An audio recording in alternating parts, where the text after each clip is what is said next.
Hey, what's up, Andy, man? How's it going? Ah, there it is. I couldn't update the stream because it wasn't popping up. It was acting like it didn't exist. All right. So let's see. We'll turn on monetization. Seems like YouTube has gone through some kind of update, everybody. All right, let's jump back over here. We have a new set. This is GA Bunko. I have no clue what's in it. So the title shall be new Weiss GA Bunko. All right, GA Bunko, and let's see, Poke Breaks on the move, and pricing up new slabs. We're going to be pricing up new slabs for a while because there's probably another PSA submission coming in about a week from now, right? So PSA gives you 24 hours to decide if you're going to send cards to the vault or sell it to PSA, coincidentally. Boy, I wonder how much money they make from that. And then they're going to ship it to you afterwards. So they always ship it a day afterwards. We're going live for Tuesday day. We started late today. I actually wasn't really running late. It just turned out that Karis wanted to hang out right at 3 p.m. So we hung out for a little while, and here we are now. All right, daytime stream getting cut shorter because of that. How receiving times are impacting your orders. We got an email from PSA talking about slow turnaround times. Let's see. Patreon says my Patreon's account too old and they're going to get rid of it. That would be the TheCardconomist Patreon account, which I've not looked into in a very long time. Delay in e-check. Delay in e-check. Let's jump over here. We got a Team Rocket Grunt. You forgot my live custom. It says Team Rocket Grunt. Did I? I remember you ordered one and then we popped it open and it was cold. Did you order another one? Throw me into the one-piece box break, he says. Ooh, very nice. Let's see. All right, and Miss Six just showing up some stuff. Cool, very nice. Thank you, Six. I got your message. I'm going to go ahead and fix this iPad. All right. Now, doobie-doobie-doobie-doo. We'll grab this. We'll pause this. And then let's go ahead and plug in the website. Okay. Signature hunt begins. Hello there. What's up, Mike Side? They must make millions. Who's making millions? I wish I was making millions. I think I became a millionaire this year after the Pokemon card value explosion, but I definitely have not been making millions. But this year, all my Pokemon card investments have really, really, really exploded. Like some of them times 5, some of them times 10. It's pretty unbelievable. All right, so we have to add a new item to the menu, and it's going to be this new Weiss Schwartz GA Bunko, which I didn't even know came out. But my supplier in Japan, he had some. His price was not super good. It was actually really expensive. Actually, it looked like a normal price. So I was like, okay, it's the usual price. Then it arrived and I opened the case up. There's only 12 boxes per case. So these are about half the size of a usual case. Despite that, they cost as much as a big case. So these cases are only 12 boxes, whereas normally Weiss Schwartz would be about 24 booster boxes. All right, the product name shall be Weiss. Come on now. Weiss Schwartz GA Bunko Japanese. All right, there we go. And let's find out how many packs per box. Yeah, so this will help us understand the price. Yeah, so a case of these is really expensive compared to a usual Weiss Schwartz product. There we go. Let me turn on the iPad, by the way, so I can see your comments soon. All right. You know, there is one thing I don't like about vertical mode. In vertical mode, I have to use Google Chrome to read the comments instead of the YouTube app. I don't know why they designed it that way. Maybe they'll fix it someday. Here it is. Mike Side chose Jinx for the thumbnail. That's cute. All right, so there it is. The signature hunt begins. Okay. We still have the other Bunko set. What's it called? Sneaker Bunko Volume 2. We got so much of that product. You know, back then I was running an experiment where I wanted to see if I bought like half a pallet, if it would draw in new buyers, if it would draw in people who are like really big fans of Weiss Schwarz. I did sell a lot of it, but I wouldn't say it drew in new people, no. All right, whoa. So the box topper is fancy. Okay, that's interesting. It's got an embossing to it, huh? Wonder if that makes the box topper more important. Okay.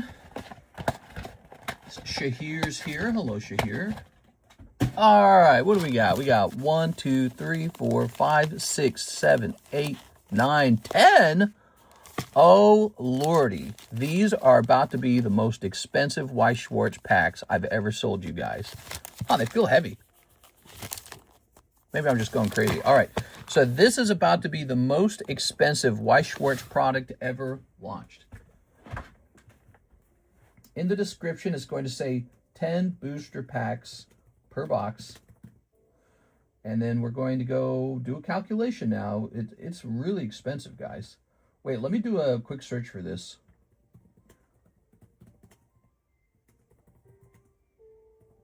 All right, let me see if I can find it.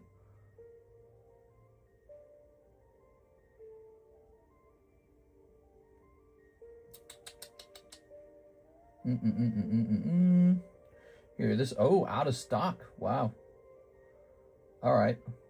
This is usually a pretty reliable place to get something like this. So we're talking secondhand market already. Let's see. Let me try adding this to it. So I'm going to try and source these.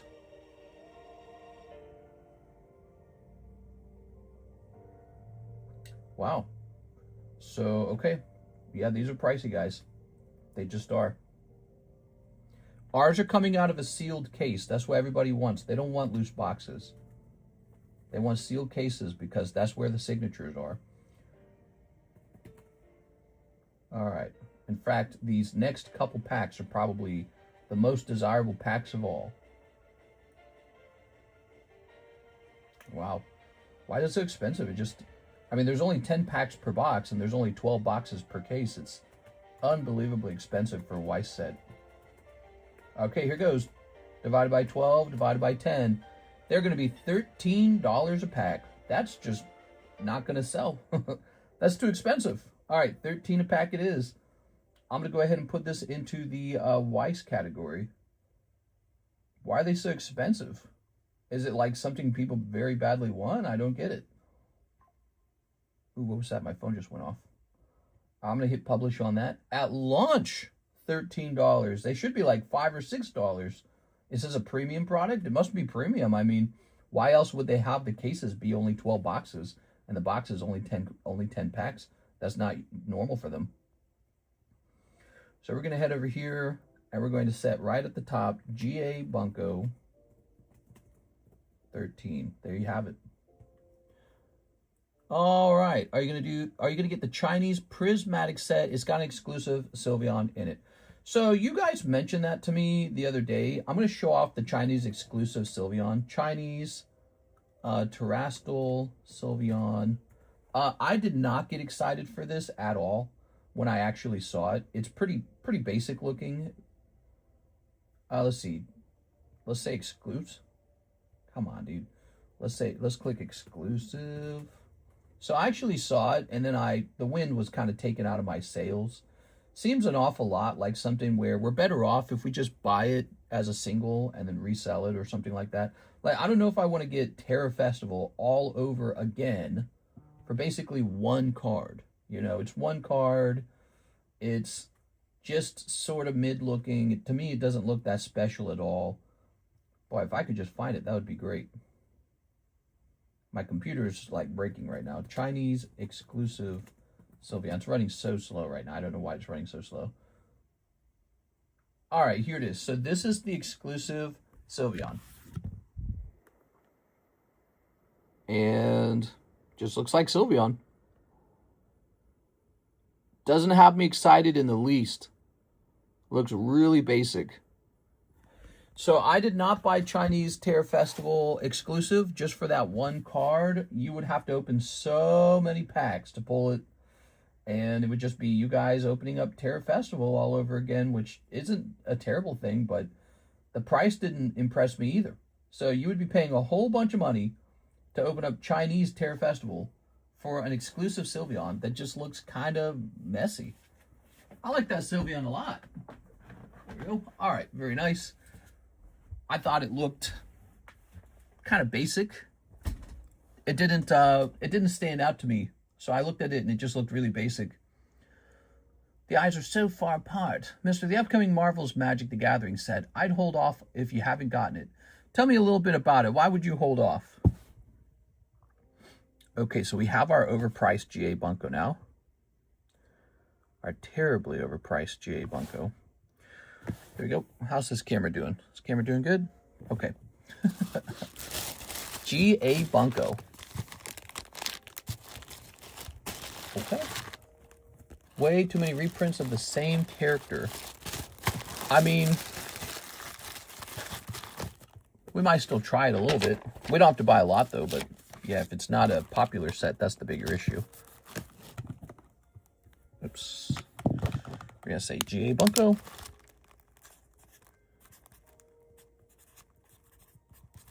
There it goes. I'm a fan of Natalie Rauch now. Natalie who? Natalie Rauch. Sounds like Natalie Roach. Looks like all the other.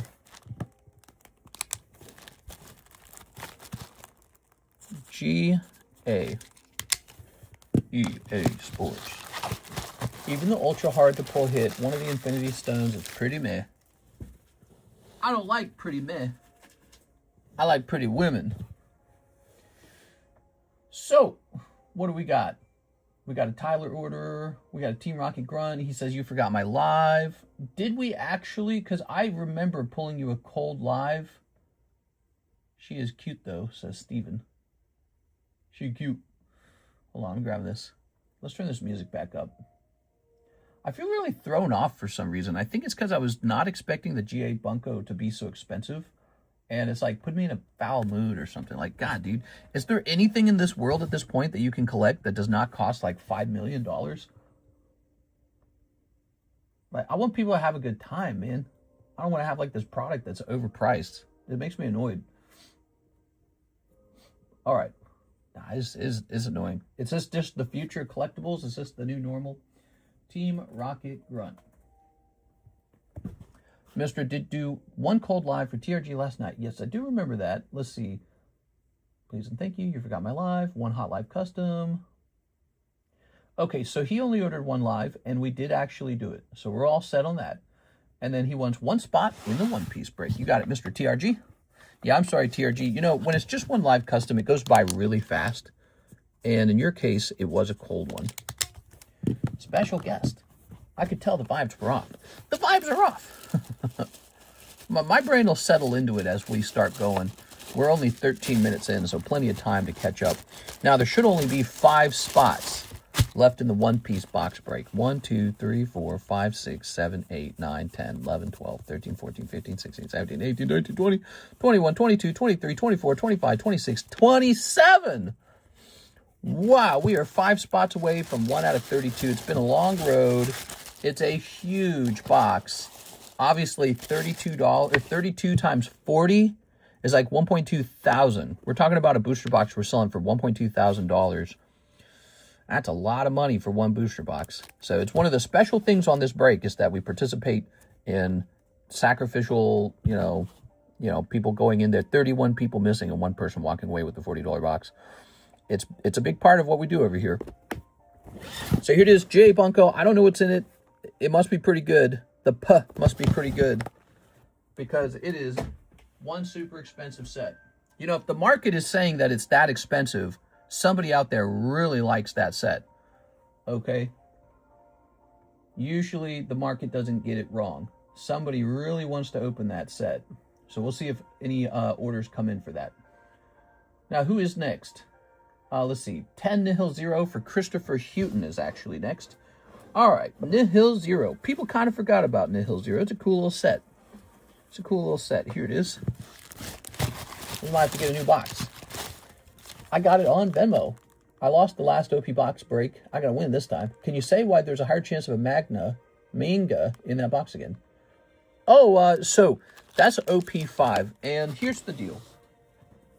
Let me show it off. Here's the deal. These come out of sealed cases. When someone buys a case of One Piece English, if they're going through let's just say it's a normal guy. Maybe it's even a card shop, and they're going through, and a big manga pulls out. There is a very good chance after the manga comes out that they don't open the rest of the boxes. You know what they do? They list them on eBay. So if you go to eBay and you see a bunch of cheap single boxes, you go, well, I don't know if this came out of a case where a manga was pulled or a case where a manga wasn't pulled. Some card shops may rip their own cases until they pull a manga. We don't do that here. We never do. In fact, we never do that here. So this is like the second box out of the case. The first one was already open. No manga was pulled. This is the second box, I believe. And yep, somebody's just going to get a nice box out of a sealed case.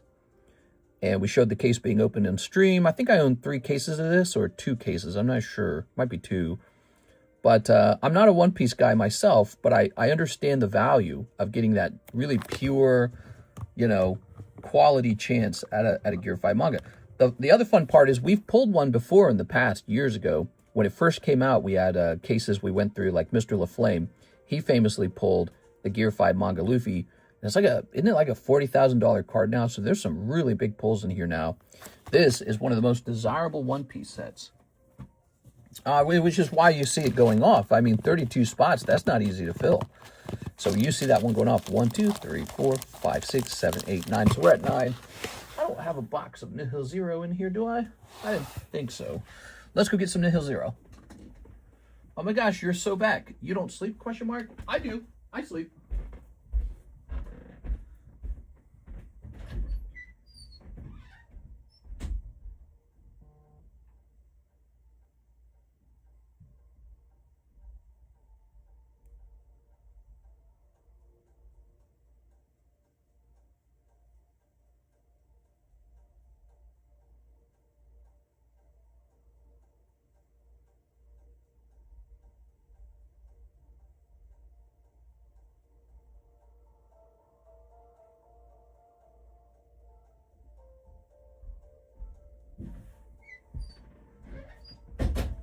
I can't find it. Oh, here it is. It was in the room. Nihil Zero was in the room. I have a very tight schedule. Here we are. I basically dedicate my life to what we're doing here.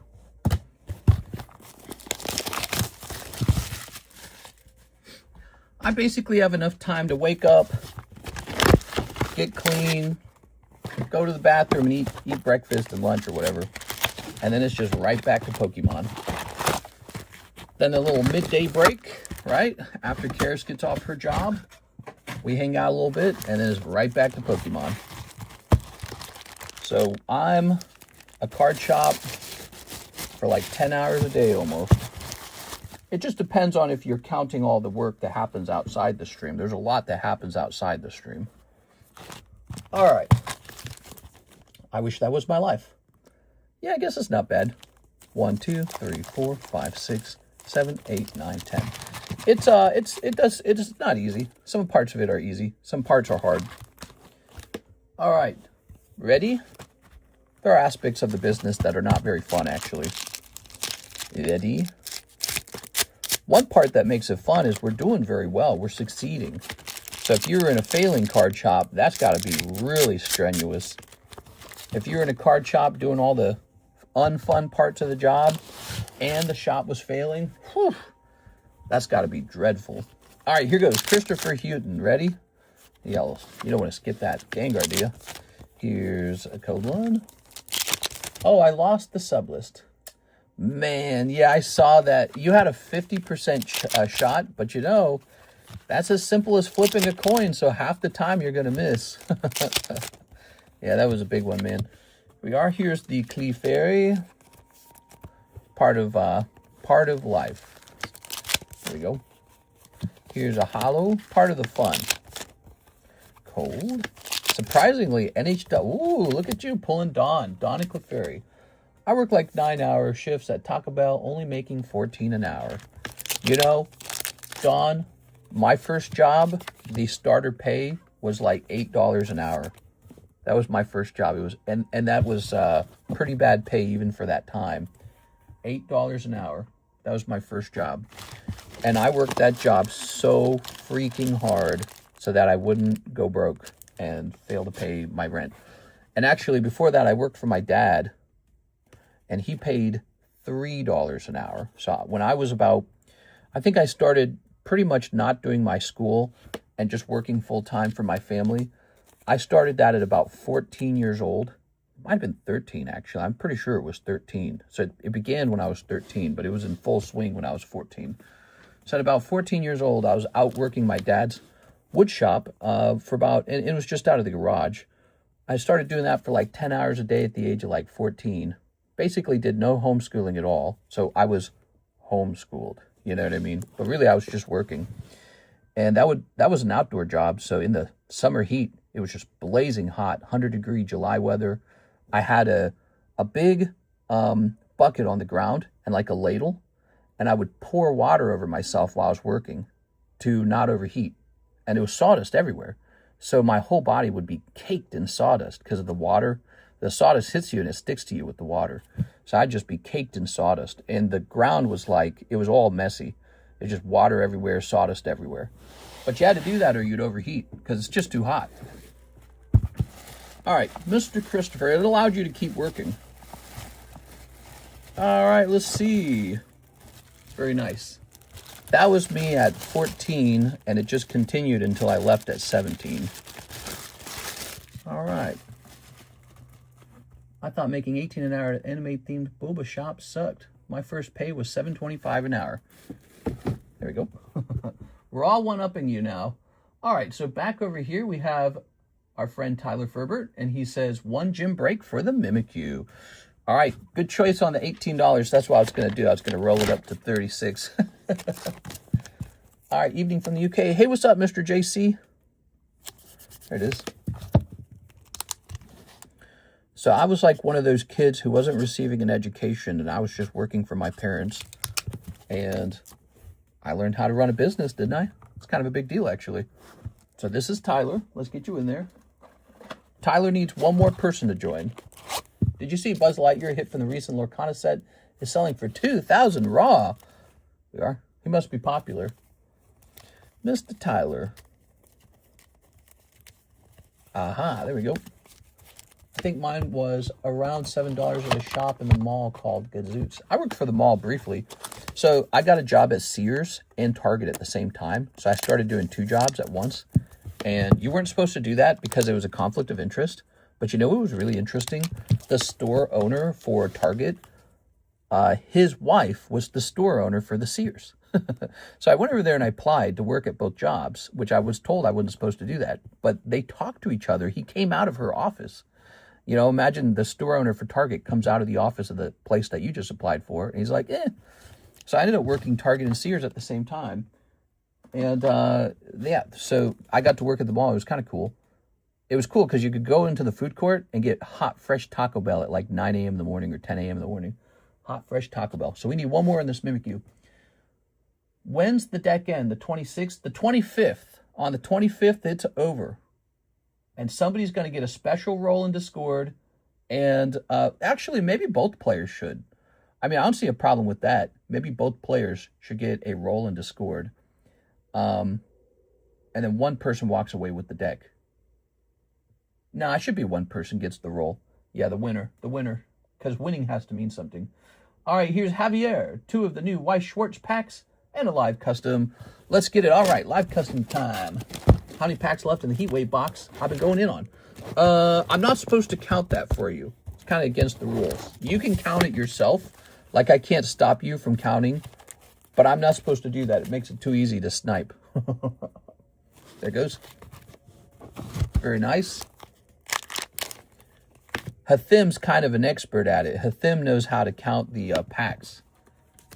And so sometimes he'll swoop in on something and finish it off. So that's up to you. I don't give it away. It is Javier. You got one Glaceon. All right. Miss Alexis did shipping yesterday, and there was still some left to do, but I think yours went out, Mr. Javier. Did you get my Venmo payment? I want to make sure I sent it to you. Let me check for a Venmo payment. Give me a second here. It's Mr. Terry, right? I got a Mr. Terry order. Aw, yeah. All right. Back to Mr. Javier. It's just Mr. Javier's turn. New order is a first-time order? We love first-time orders. We got a free card for you. OP box break, 5 spots left. Yeah, she's right. There's only 5 spots left. It's a big deal. It's one of the biggest breaks. 32-spot break. Somebody's about to miss a lot of money, and somebody's about to walk away with a $1,200 box for just $40. It's pretty crazy. We ought to do something really crazy someday, like a $10,000 card. Well, I guess we are doing that. We're doing that with the Mega Break. That's the Tyranitar. Antonio says, can I watch the stream in landscape or only in vertical? So this is our daytime stream. We also have a nighttime stream. Daytime is vertical. Nighttime is horizontal. You can pick and choose whichever one you like. You can watch both, or you can just watch the one. All right, now, 2 of the new Weiss Schwartz. You ready? So this is also yours. Where did we put it? Oh, here it is. All right, 2 of these. Now, what's the deal with the promo, Mr. Javier? I don't know what the deal with the promo is. It seems kind of nice. I don't know what to think about it. Let's go ahead and snip this. I see. I usually watch at night. 6 says Squeak Squad. So you want to mess with the Squeak Squad. Okay. Open another box. Here's some cards. Here's a girl with red hair on a guy's back while he's driving, I think. Well, I don't recognize any of these animus. Whoa. Girls never wear the outfits in the animes, huh? What's up with that? Why do only anime girls get cool outfits? I'm still waiting for girls to dress like this in real life. All right, Mr. Javier. That's like a Halloween costume almost, though. Okay. 50% of these boxes come with Siggies. Oh, that's why it's so expensive. You're saying half the boxes come with signatures? That would explain the change in pricing. They've changed their pull format. Is that what you're saying? There you go. I blame Japanese men. What? Blame them for what? Okay, next up we have Terry. All right, Terry. Jim Break the Mimikyu with Tyler and 5 Pokey Shuffles. My name is Terry. Hey, what's up, Terry? So 5 Pokey Shuffles. Okay. I'm probably going to call you Terry Hey, because that's what the official Venmo name is. 1, 2, 3, and 1, 2, 3, 4, 5. New Japanese set is dope. High hit rate, no idea. It has a high hit rate. Point down Pikachu. Oh, sniping the point down Pikachu on your first order. You also get this. So that's your bonus first order card. It's a cute little promo Ghastly. And then point down Pikachu is a pretty good one, actually. It's not bad for a first try. Ooh, we need more cards in here. Yeah, we got to fill this out. We need more cards in here for sure. There it is. Point down Pikachu. He's 65. Now you can keep him or you can re-roll him. What are you thinking? Pull this out here. It is Pikachu. It's got a nice back. Look at that. Pretty cool. This is for playing the game Old Maid, which I'm not 100% sure how it's played, but I think the goal is to be the one who's not stuck with the Old Maid card. I'm going to keep him. Good idea. First time snipe out of Pokey Shuffle. It's like a good memory. I'll put this in here. All right, so we'll put the little Ghastly in there so we don't lose them. Oh, yeah, Dark Souls Pikachu. Yeah, it's like the point down feature in Dark Souls. I love that emoji. That emoji lets you sort of like taunt or trash talk, sort of. Like, it's like bullying. It's one of the reasons I liked Dark Souls so much. Okay, now also he's going in on the gym break. What we know is you're brand new, so you need a new card. All right, Mr. Terry. You get a simple scorecard. Now, you can have me make you a custom scorecard. I think it's like $3, okay? $3 for a custom one. You pick out a bulk card or a hollow card that you like, and then we cover it in stickers. The difference is you don't keep these simple ones. They get thrown away. But the fancy ones you do keep at the end of the season or whatever you want to call it. I guess you could call it a season, couldn't you? All right, it's your Battle Pass card. Bro, I have shone you before. Hey, what's up, Jason Budman? You've shoned me. There you are. At least take me out to dinner first. OP box break now. 4 spots left. $40. Buy in. Oh, yeah. Dark Souls Pikachu. Somebody bought another spot? Let's see. Come on now. With the gym breaks, it's a 90-day event. And at the end of 90 days, somebody wins.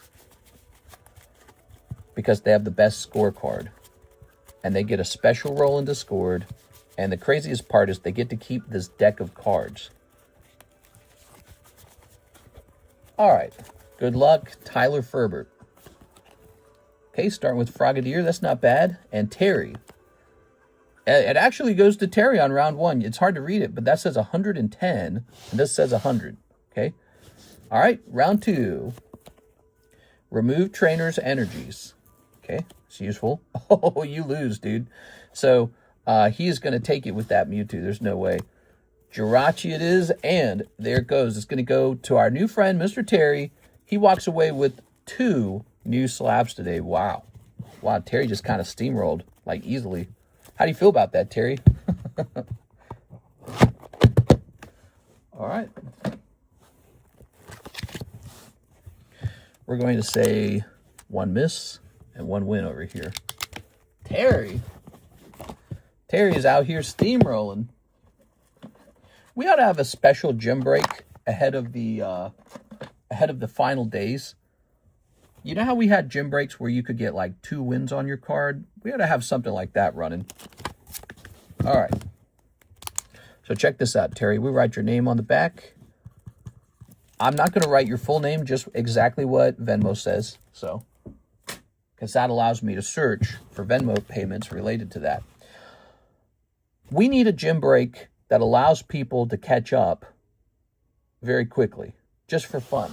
Just 1 or 2 of those out there, just to kind of throw the game off. So if I recall, one of the ways we used to do that was booster boxes. How about this Scarlet box right here? Okay, so with this Scarlet box, what's the price on this Scarlet box? Here's Scarlet. So it's 120, right? So with this Scarlet box, we'll make it a 4-way gym break. $30 buy-in. 1 and 4. This is a gym break. Here's the deal. Whoever pulls this gets +4 to their card. It's a good way to boost your numbers suddenly. But you have to get really lucky. You got to be the 1 and 4 guys to pull it. So it's not as simple as suddenly boosting your number. But this will give you a chance to catch up to Mr. Sergio. All right, so consider that. Some of us are in the witness protection program. Sorry, CC. I got you, man. Mister, did you get my ZELLE? I'm sure I did. There's just probably a little bit of orders going on that we're taking care of. Let's go ahead and get your ZELLE. And here it is, Miss Natalie. It's Natalie. Hello, Natalie. 1 OP5 spot. All right, Miss Natalie going into OP5. I hear you, man. There was one guy who didn't want his name said out loud, and he said it was because he was in the government. Isn't that crazy? He had like some official government job, and I guess that was maybe something he's not supposed to be known for. So I don't know. It happens. We got 1, 2, 3, 4, 5, 6, 7, 8, 9, 10, 11, 12, 13, 14, 15, 16, 17, 18, 19, 20, 21, 22, 23, 24, 25, 26, 27, 28. 28 is done. 4 spots remain. The one-piece box break could end in the daytime stream. It has a high chance of ending in the nighttime stream. Yeah, by the end of today, it might be over. And now we have Javier, a spot in the OP5 box break. Okay, 3 spots remain.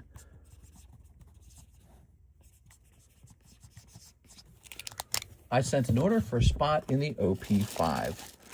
Okay, so there's 3 spots left. Sounds like there's about to be 2 spots left. Give me a second here. We're going to go to orders. All right, so here's... Oh, I see that you gave the website a try there, Terry, and it was like messing with you. So here's Mr. Soul Despair. He says 2 of the Pokey Shuffles and 1 spot in the one-piece box break. So one-piece box break is down to just 1 spot. I'm sorry, 2 spots. Also, we ought to have a giveaway card chosen out. I don't think I have one. I need to pick out a giveaway card. There it goes. 2 spots left. One-piece box break is officially the news story of the day. We're getting close to the end of it. All right, let's see.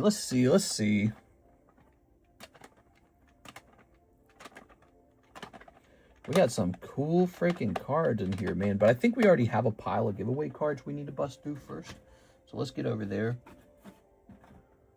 Okay, next giveaway card. It's a real simple one. It's the netball. All right. We always have cards like this being handed out for free. It's just a cheap little free thing. Nothing too crazy.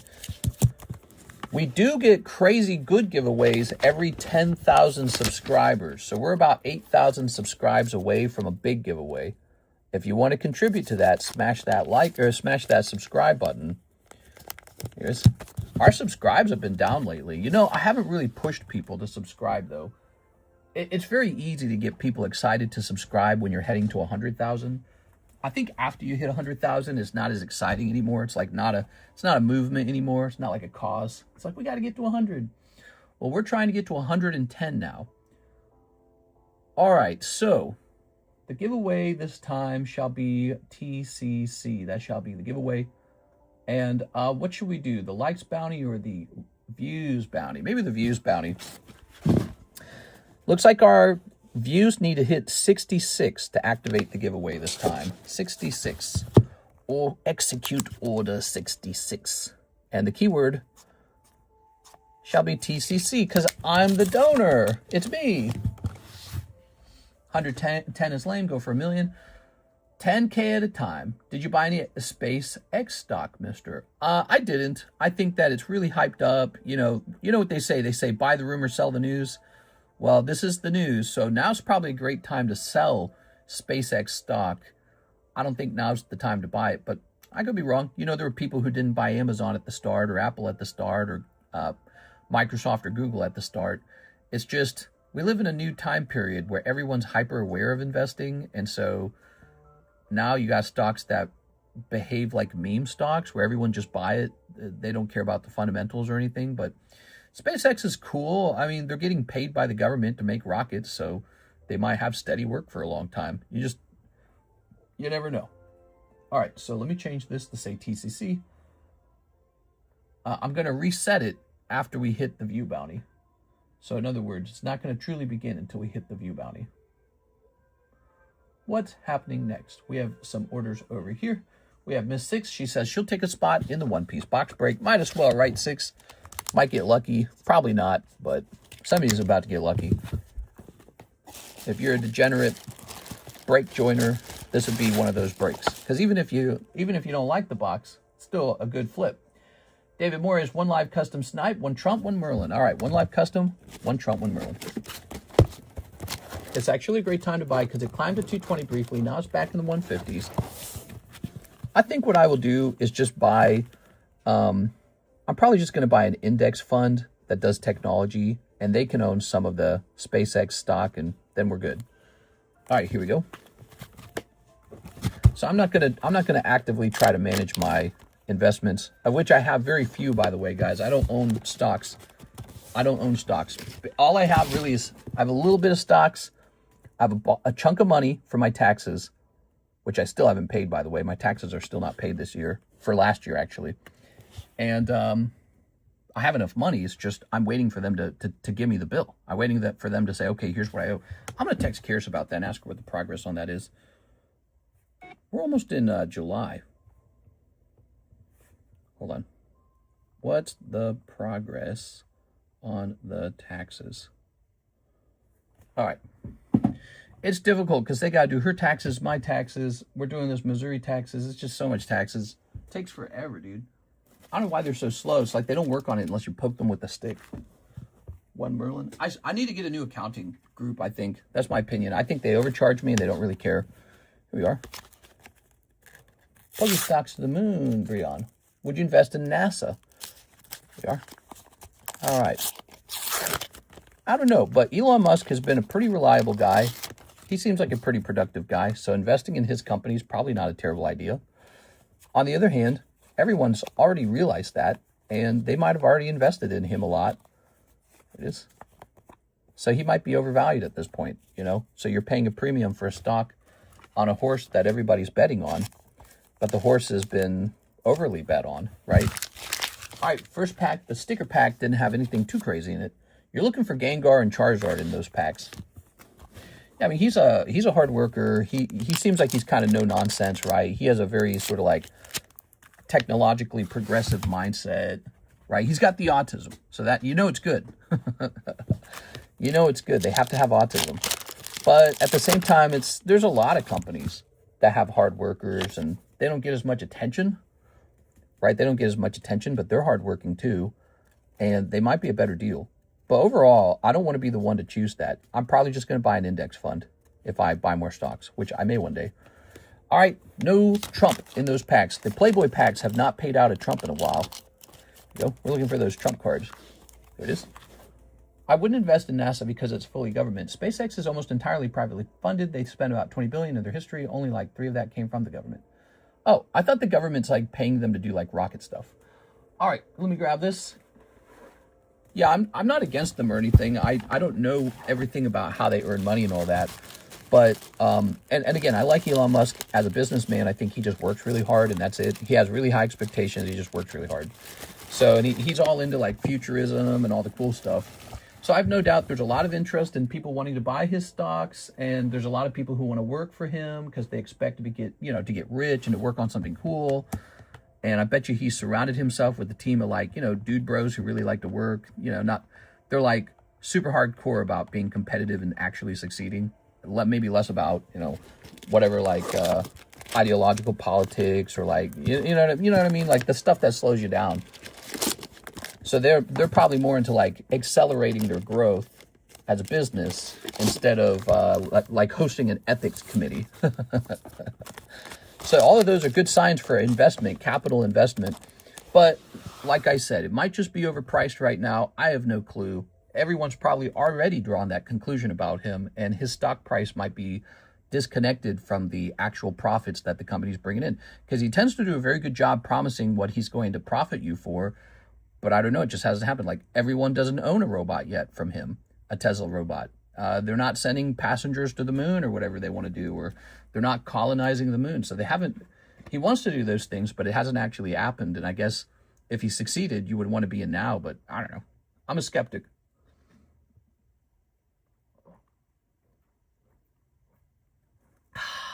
Aovic says, they do have government contracts. He's tripping. I used to inspect parts for SpaceX. A lot of stuff became scrap. Government is mostly giving them money for their military satellite program called Starshield. Oh yeah, they have that internet thing, don't they? All right, so Mr. David's done. Thank you, David. Appreciate it. David comes in and buys a pack of the Playboy packs to get a Trump card very frequently. That's very cool. There we go. Let's jump over here. High quality dividend stock continue to outperform growth stocks in the long term. Yeah, and you can't really think in terms of, oh, the stock market only worked one way, or there's a rule to this or a rule to that. It's always dynamic. It's always what you least expect. Here's Mark Kaplan. No one can predict the future. Heat Wave Arena. Just like, I mean, if everyone knew Pokemon was going to explode, it never would have been cheap. Pokemon would have been expensive the whole time. It's the fact that no one expected that to happen that makes the story so exciting. But that's just how it happens so often. Like, nobody gets super rich from buying a stock that gives a 7% return. That's basically just a place to put your money to beat inflation. Here we are, 4 packs. So everybody's looking for like the next thing that like triples, doubles, 10Xs. Everybody's always looking for that. And because that's how you build a fortune without even having to work. That's the get rich quick scheme, you know? Like, I think I just experienced some of that. You know, you got like this Mew here, and he sold whatever it was, like for 100,000, and I paid 5,000 for him. Everybody wants to do that. That's why it's such a big story. And but what if you bought him today for 100,000? Would he do that again? Would he go from 100,000 to 1 million? Maybe not. So, you know, it slows down, it gets closer to 7%, and then people start asking, okay, where do I put my capital now to make it 10x? And it's like gambling a little bit.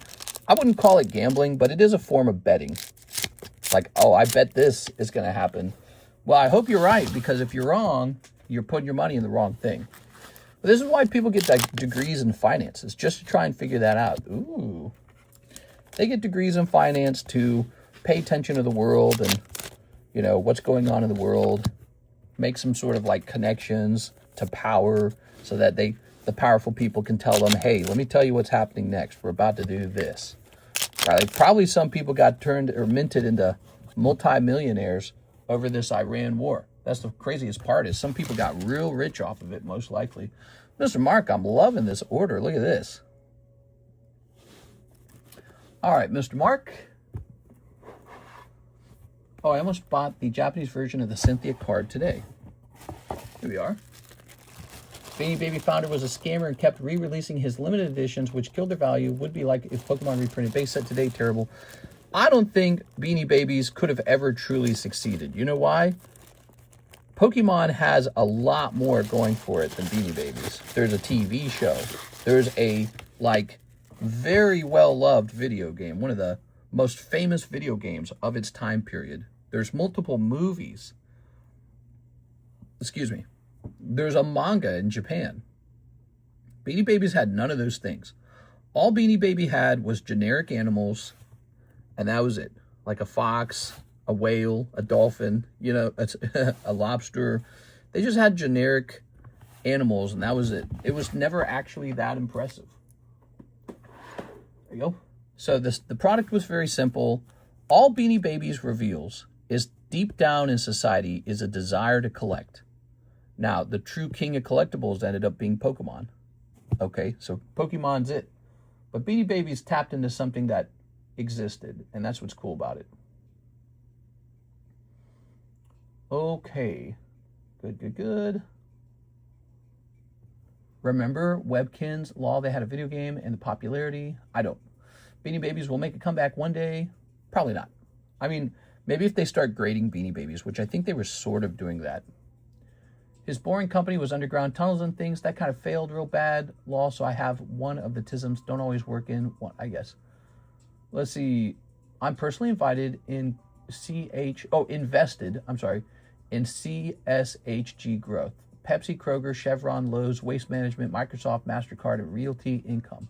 I've only invested in things I actually use. Yeah, I mean, you know, investing is always a tricky thing. Like, if you could just know what was going to double in price tomorrow and you could buy that today, you would just go buy that thing. But nobody really knows. So again, it's just, you know, some of it's philosophy. Like, what do you want to place a bet on? Speaking of placing a bet, moving this out of the way. This box right here has 2 spots left. 2 spots. $40 buy-in, 2 spots, and then this break begins. I sold my son for a Pokemon card pack. Really wanted the Charizard card. I like it. I like that. That should be like a title for us one day. I sold my firstborn child for a Pokemon card. Boring company is bigger than ever. Lol, do some research. They're tunneling in 3 cities right now. Let's see. Look at that beautiful One Piece.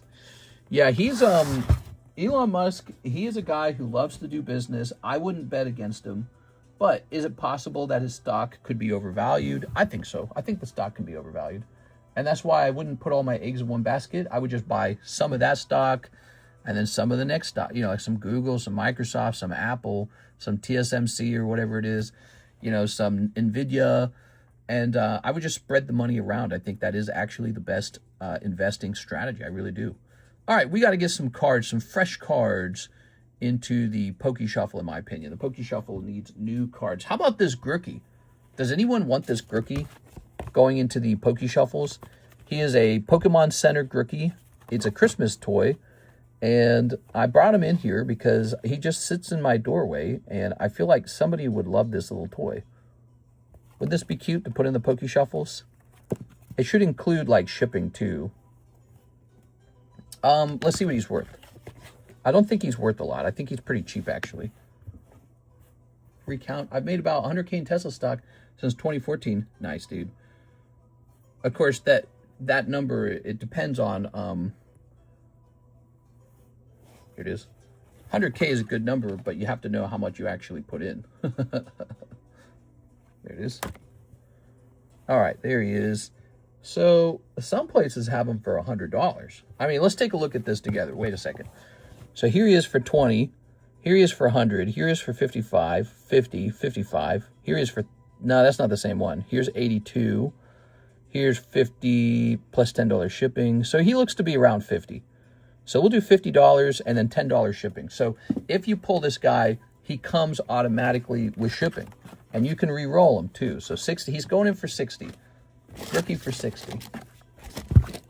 I put in about 5,000 total. Ooh, that's pretty good. Okay, so let's say 1, 2, 3, 4, 5, 6, 7, 8, 9. I kind of figured it was pretty good because I've heard some other stories just like that. 10, 11, 12. So there we go. 12 of these. That's 60. Grookie's going in. We got 2 plushies. One in the live customs, one in the Poke Shuffles.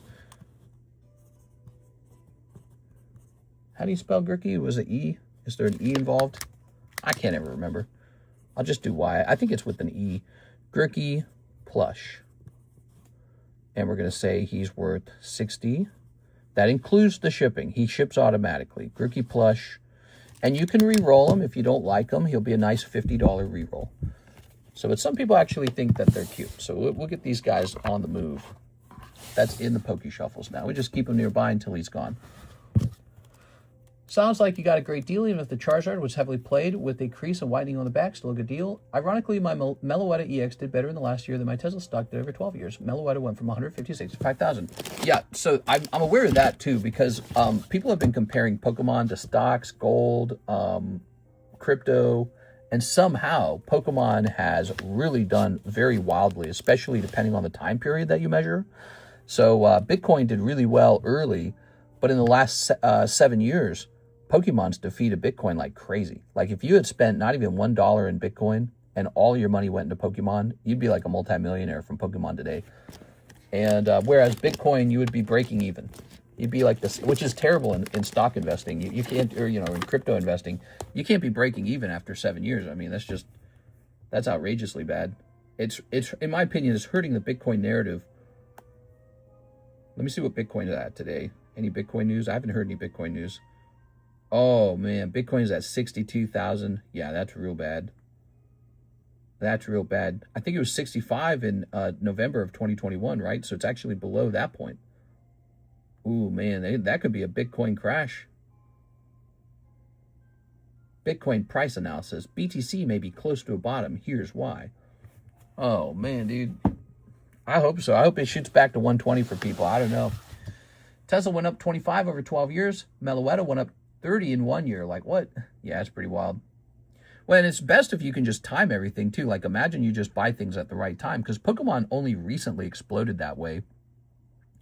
If you could have bought, like, Bitcoin early and then sold it at the right time, and then you buy Tesla early and sell it at the right time, and then you buy Pokemon at the right time, you'd just be really rich. That's why it's always so weird when you get, like, religious people who are like, I can predict the future. I can prophecy. It's like, well, why don't you prophesize yourself some stocks or something, dude? Take care of yourself. All right. So that's me sipping some water. Let's see if we got any orders in the queue now. It looks like the queue is empty, guys. We're all caught up on orders at the 1 hour mark. Hitting refresh on the website.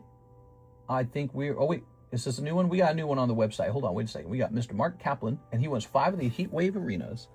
All right. 5 heat waves. Do I have a fresh box of Heat Wave in here? That'd be nice. No? No? All right. Heat Wave Arena. 1, 2, 3. All right, let me go grab some Heat Wave. So Heat Wave's only $5. It's kind of interesting. It's a pretty good set. Oh, kitty.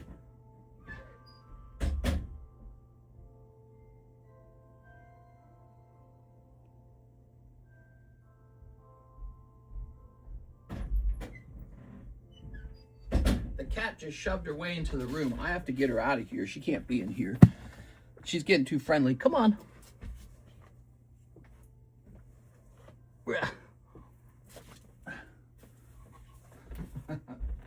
Pretty interesting in here, huh, kitty? All right, you gotta go out here.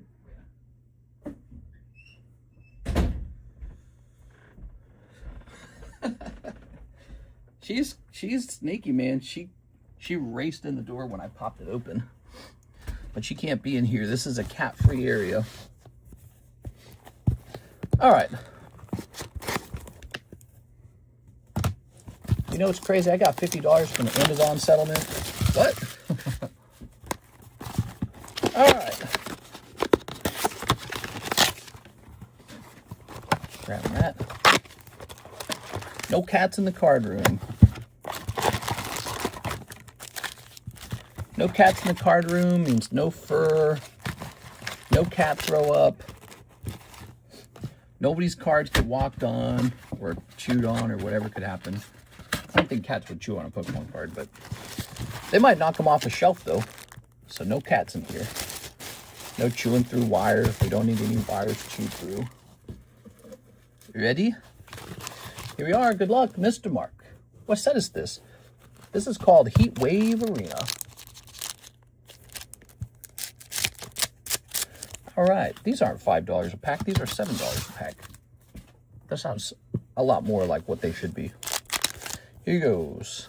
So pack number 1, number 2, number 3, 4, and 5. Wow, that's rough. That's a cold round, Mr. Mark. I'm sorry, man. That's a cold round. Let me grab your bag. Do you ever get flooding in the Ozarks? We are in a place that could flood, technically. Yes. I heard it flooded once in my neighborhood, and the water kind of flooded the basement, not the upstairs. We're in the upstairs, so we're on the 2nd floor. The basement can flood, but I don't think it ever gets that high that it floods the upstairs. So all your cards are probably safe from flooding, but it's not impossible. The bigger risk is fire or tornado. And we do get tornadoes. Did you get my order for a spot? Did I miss it? I sure did. Here it is. 2 spots left in the one-piece box break. And then it's done. All right, I'm going to mark this as completed. Boop. All right, cool. So I marked your order as completed, and now I'll know the next time you place an order. I think it's 1 spot left. Dang, mister, there's a lot of cool cards in Heat Wave Arena. I'll recount it. Is it 1 spot? 1, 2, 3, 4, 5, 6, 7, 8, 9, 10. 1, 2, 3, 4, 5, 6, 7, 8, 9, 10. 1, 2, 3, 4, 5, 6, 7, 8, 9, 10. Oh, you're right. There is 1 spot left, everybody. 1. And then it's over. 1 booty butt spot. Everyone's just like itching their skin right now, going, somebody's got to open it. Somebody's got to open it.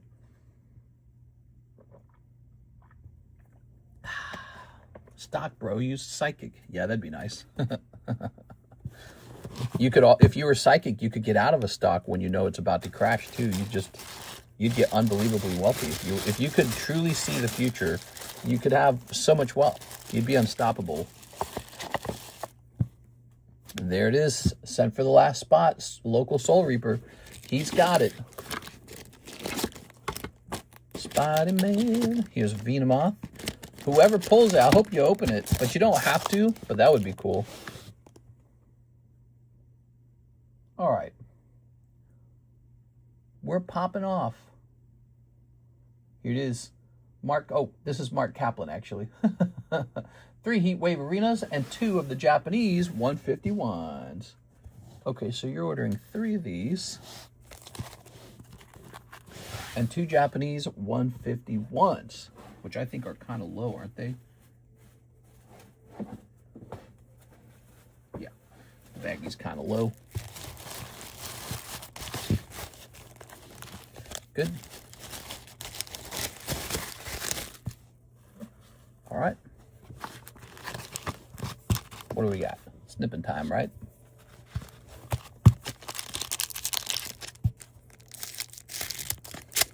Ready?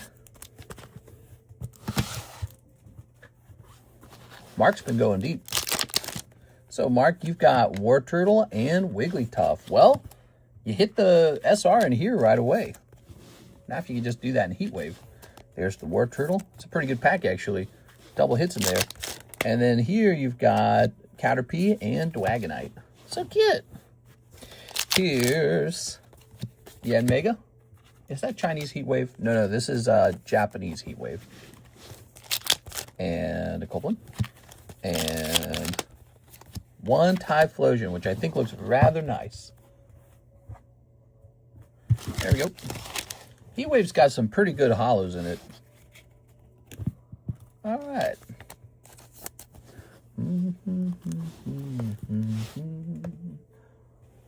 Grab this. I'm so scared right now. Someone hold my hand. Is it fun when the item's unusually valuable? Snack time. All right. So that's Mr. Mark. Mark, we're all done. And we're going to go over here. You said you sent for the last one? I'm not seeing it. Let me see. How'd you send? PayPal, ZELLE. Let me hit refresh on these emails. Oh, there it is. Here's a Natalie order. And Natalie says, last spot on the OP5 box break. Thank you, Miss Natalie. Natalie Castanen. All right. Woo, that is a big break. All 40 spots are in. What do you guys like? Do you want me to do it the booster pack way or just to split the deck in half way? I say we do it the booster pack way. Make it official. All right, here are our break packs. That's what you bought, was a break pack. No star card this time. All right. Feels like some of these still have cards in them.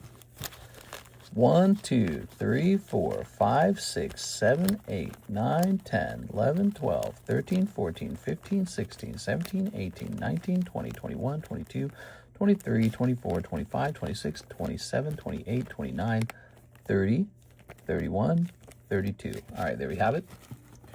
32 big ones.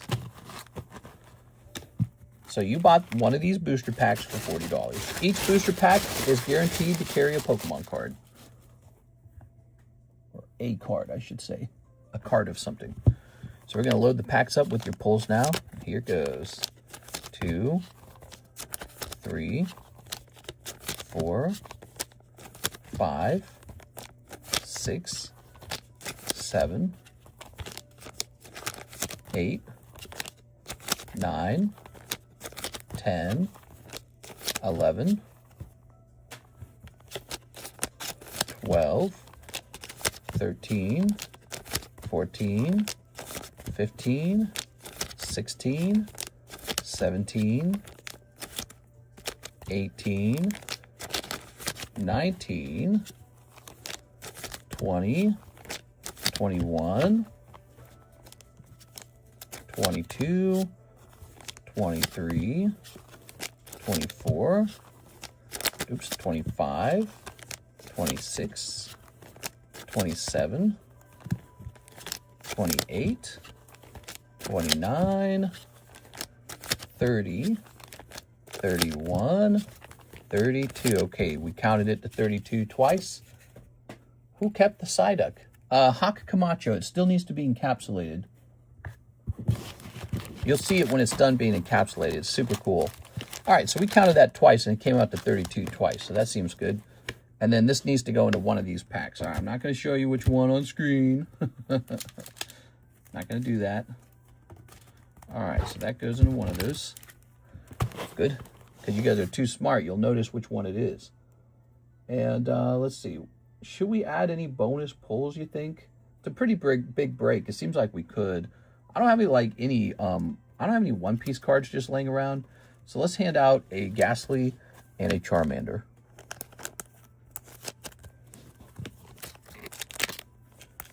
All right, some bonus cards in there. Not a lot. Ready? Time for the big shuffle. I feel like we should zoom out or something. Hold on. Let's zoom out. Time to shuffle. Zoom out because we need to be able to fit all this on the table. All right, it's actually a lot. I flipped my crypto into plants. Well-known cancer fighter. They used that profitable income buying gold and silver only about 3 years ago. Head first into Pokemon cracking. I just bought all Pokemon. And you know what? I don't regret it so far. Pokemon. Actually, if I'd sold my second lake house and just bought more Pokemon with it, I would have been even better. Back and forth, back and forth, back and forth, back and forth. All right. Good. You know what I wish I'd done? I wish I'd bought more Pokemon that I didn't truly love, that was only an investment, so that now I could sell some of them. Because one of the problems I'm facing now is I mostly focused only on Pokemon cards that I love, and I don't want to sell them. But it's a great time to sell. All right, that's the last shuffle. Lots of shuffling there. Give me a number, audience. Give me a number. I'm a wiener. What are you saying? I just want you guys to know that you're all winners. Ooh, wiener. Me. 8. 1, 2, 3, 4, 5, 6, 7, 8. Are you in this one, Mike's side? I can't remember. There it goes. All right. That's a big break. Whoa, we got 64 viewers now. People like the big breaks. Let's put that in. Oh, let's show off all the names. Indubitably. All right, showing off all the names.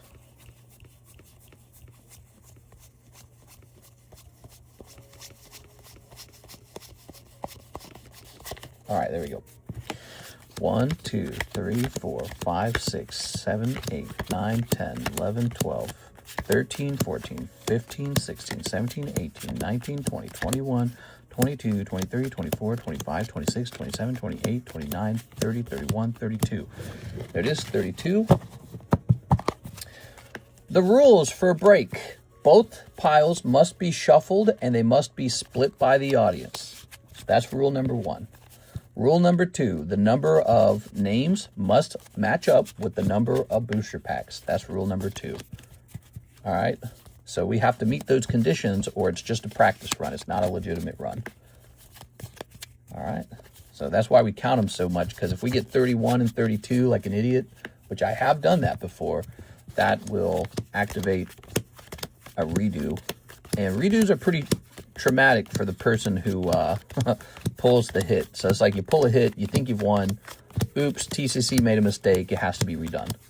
So that's pretty traumatic, but those are the rules, okay? So I like to tell you beforehand, not allowed to have mistakes in the run. Oh, I'm so bad at that. I have no skill with that. All right. How was your Father's Day? I'm a proud cat father. We are. No, we don't have babies yet. Karis is scheduled to go back to the IVF doctor in August, but I think she starts doing stuff as early as July, actually, the second week in July. I wish we lived closer to the fertility clinic. The whole thing would be much easier. We have to take like an hour drive and an hour back. All right, give me a number, audience.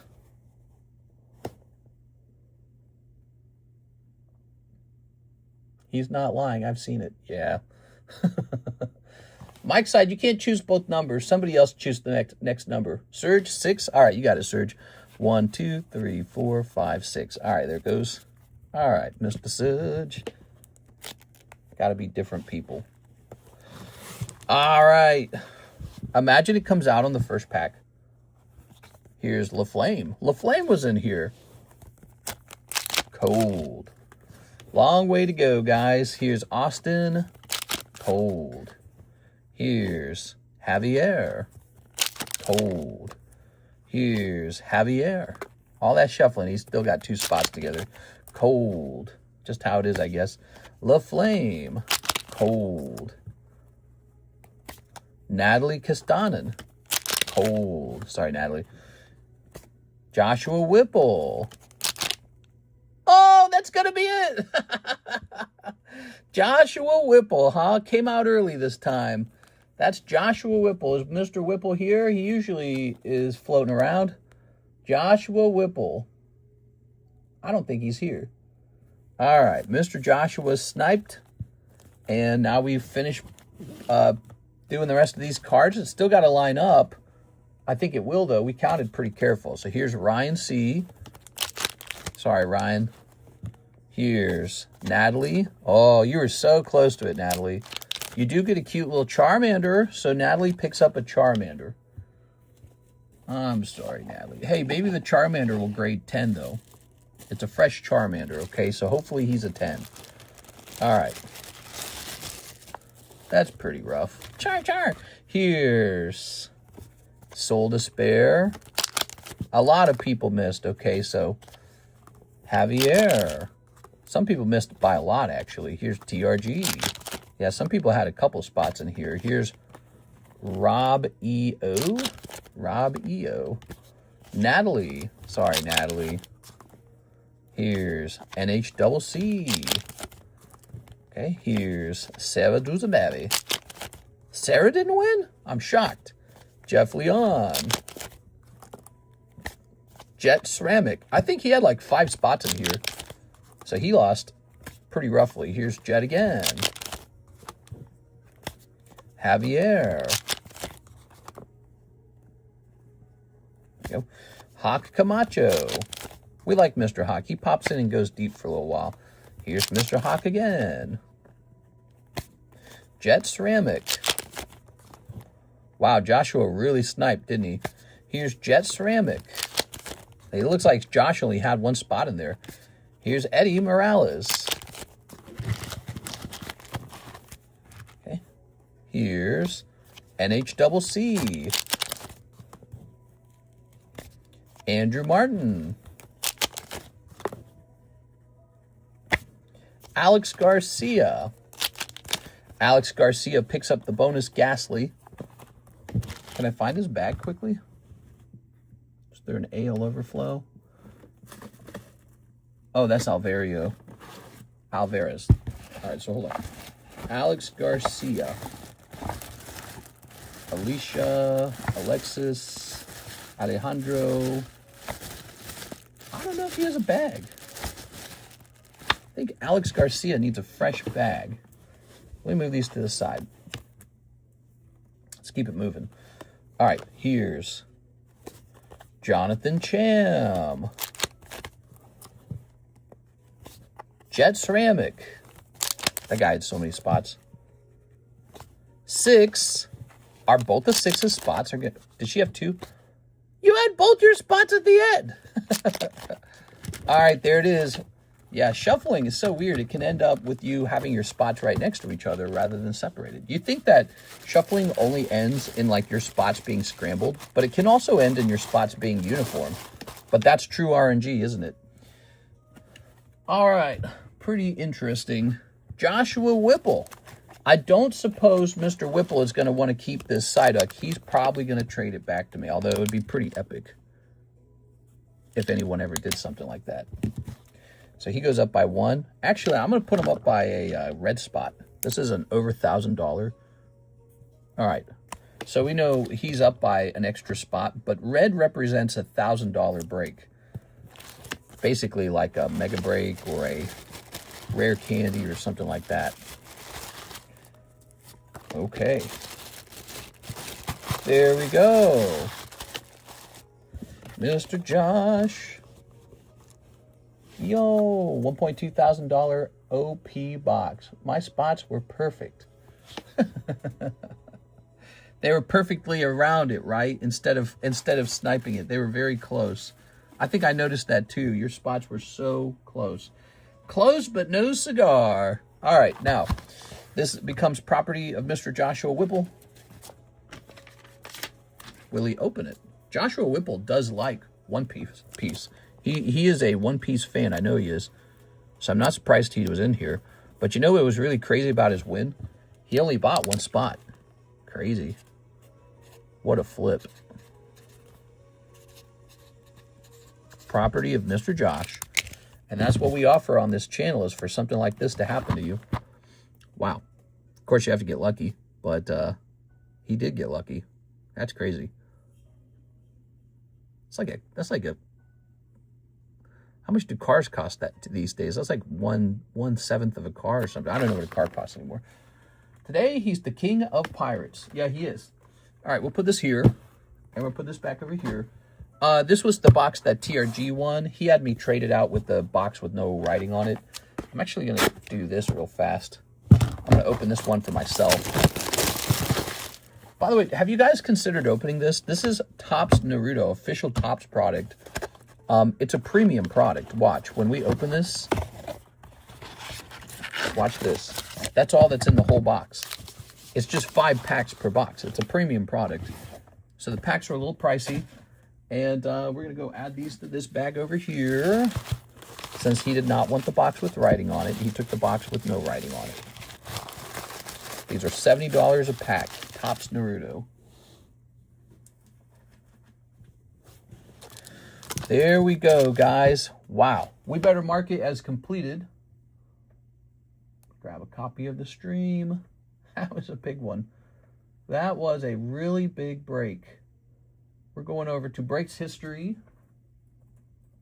Now, you know the rules. You have to congratulate Mr. Joshua. One Piece OP5 box break. Joshua. This occurred at 1:17. Wow. Yes, the rules are no hard feelings. You got to congratulate the guy who pulled it. Now, how about one of these? Are we ready for this new One Piece break? So I am kind of a fan of these. These look pretty good. Let's get one of these on the table. How much are the Solo Leveling Volume 1s? They're sold out, I'm afraid. Yeah, we're sold out of those, Mr. Hydro Cash. Why are we vertical today? We do vertical in the daytime and then horizontal at night. So one of each per stream.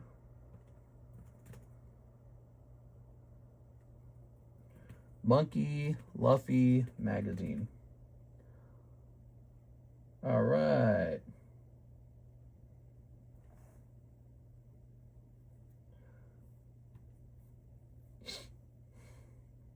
Give me a minute.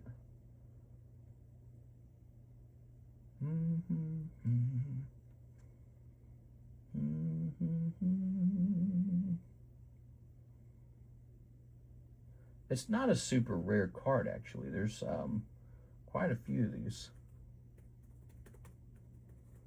Oh, that's not what I wanted. Divided by 40. So this one will end up being a... Let me see. This will end up being a 12-spot break. Let's get it. Okay, this is the new One Piece break. What's cool about this one is it's a very recent cert. So ours is like the latest, and it's a heavy slab. I don't know if they did heavy slabs with all the other ones, but that is a heavy slab. So it's a high-quality slab. This will be called the One Piece break.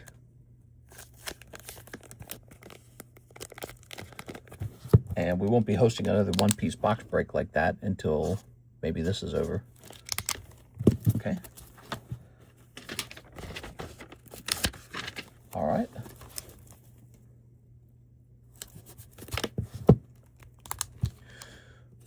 Wow, so much dopamine from such a large break. you almost have dopamine withdrawal when it's over. Isn't that crazy? Let's zoom in on this, by the way. So that's the card in question. You might notice it has embossing.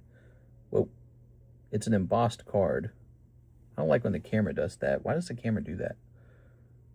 So the card is an embossed card. Let's zoom like this. How's that look? Yeah, let's zoom out maybe. All right. Can we get this really close? Oh, you can get it really close. That's so cool. So that's camera 2, huh? Okay. So there we go. Ah, terrible. I feel like I need a heartburn medication. All I had for breakfast was like some ham. That was it. I can barely eat right now. So crazy. I had some ham. Let's click on this. We have an order from Miss Beatrice. She says, can I please get a spot on the Scarlet EX gym battle? Yes, you can. So we have a special gym break running right now. This is a 4-person gym break. And the reason that's significant is because it gives you a chance to try and catch up to Sergio L12. Because if you're the one who gets chosen out of this gym break, you're going to get a +4. Is it +4? Or is it +3? I think you get a +3. You get a +3 to your scorecard because you beat 3 other people. Okay, so Beatrice, you're going in. So here's a chance to, not a good chance, but here's a chance to catch up your scorecard. There's only a couple days left. Miss Beatrice. All right. I drink a bunch of water to dilute the acid in your... Oh, I already tried that. Always makes me feel better when I get heartburn. Yeah, I got my bottle of water right here, and I tried drinking it. You know what's crazy? It just made it feel worse. All right. Here's 6. She says, shipping squeak. All right, Miss 6, shipping out around. We got 1 box, 1 bag. And we got 1 bag. There we go. And Sergio. Ooh, we could wait till the end of the gym battle thing if you wanted, but I can ship today. You know, the gym battle is only in 2 days. Let's clear this. I'm going to keep your bag nearby. You know why? Because Miss Alexis won't even be in till Friday, I'm pretty sure. All right, let's grab this. Drink a bunch of water to dilute it. Well played, Whipple.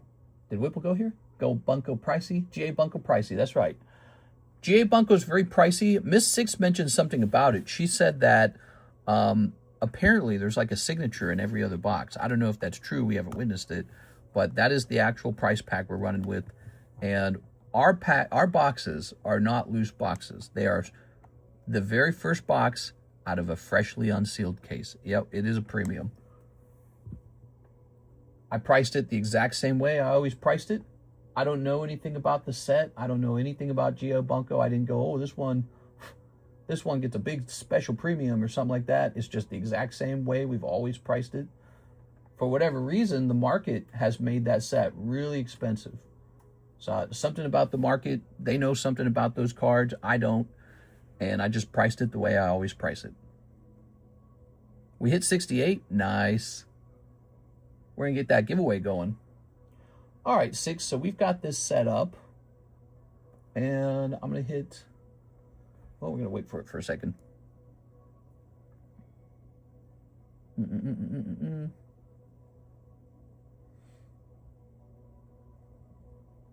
Oh, man, the shipping takes forever, man. That label system is so slow. I think we can just do this, by the way. There it goes. All right.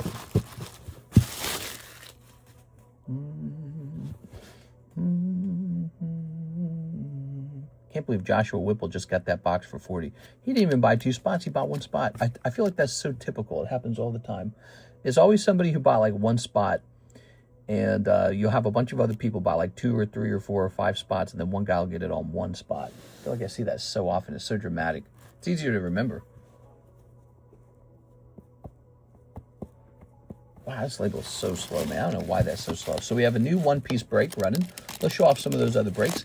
Here is the Ghastly. He's now 5 out of 13. And here is the Lightning break it's Charizard. He's 3 out of 5. So only 2 spots left on the Charizard now. Since you said we hit 68, let me go ahead and immediately begin the giveaway. So I'm going to hit refresh. All right, so all you guys here, type in TCC for the giveaway card. Here it is. So here's the giveaway card. You just type in the keyword, and then you have a shot at joining it. Really simple. All right.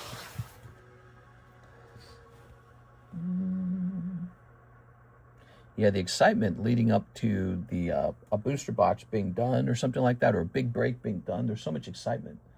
And then it's over, and it's like the wind's been taken out of your sails almost. It's like, well, now what? Well, now we got to wait for the next one to fill up. How does that sound? All right, let's see what we got. We've got Surge going in. I'm putting Javier and Natalie and Jet. I'll put you in for fun 6. I think you had like 2 or 3 spots. 6. Anyone else have a bunch of spots in there? I'm going to put a couple people in there from that break. Here's Sergio L12. All right. Put a couple people in from that break. Mr. Sergio. Here's an order from Kayla Taylor. Hey, what's up, Kayla? Welcome back. 20 packs, 1 box of the Disney card ass for old time's sake. What? Card ass? Let's see. You enjoyed the Minecraft cards, didn't you? I should go look and see if we can lower prices on any Minecraft cards. But let's see. The label's still not ready. Isn't that wonderful, 6? It's going to take 7 hours to decide what the price of your label shall be. So, okay, so 20 packs of the Disney Cardos. I'm not sure if 20 packs are in 1 box, isn't it? That might be 2 boxes. Let's go grab some Cardos.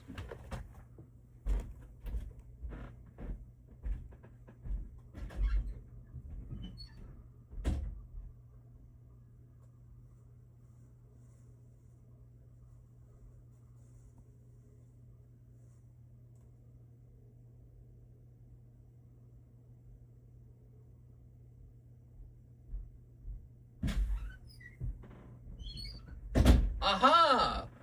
We're on our last box of Disney Cardos, and you're correct. There are 20 packs in there. There you go. That's the last box of it. After that, we have these boosties right here. 1, 2, 3, 4, 5, 6, 7, 8, 9, 10, 11, 12, 13. So we have 13 packs remaining. You guys are in for a treat. This is very cool. We got the fun variety of cards to open, and I like it when we see something other than Pokemon getting opened, because it's always a lot of fun. There we go, finally. Okay, print.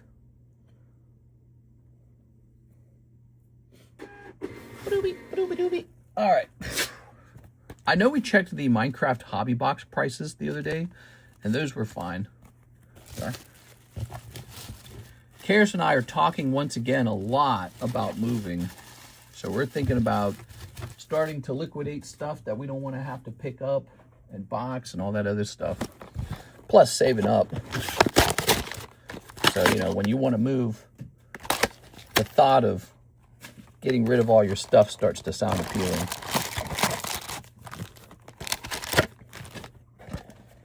Free Palestine. What? You want them to be free? That's crazy, bro. All right, here goes. You guys ever seen a whole box of Disney Cardos? You're about to. Now, this set has a lot of gradable cards, and it's only 2 cards per pack. Isn't that wild?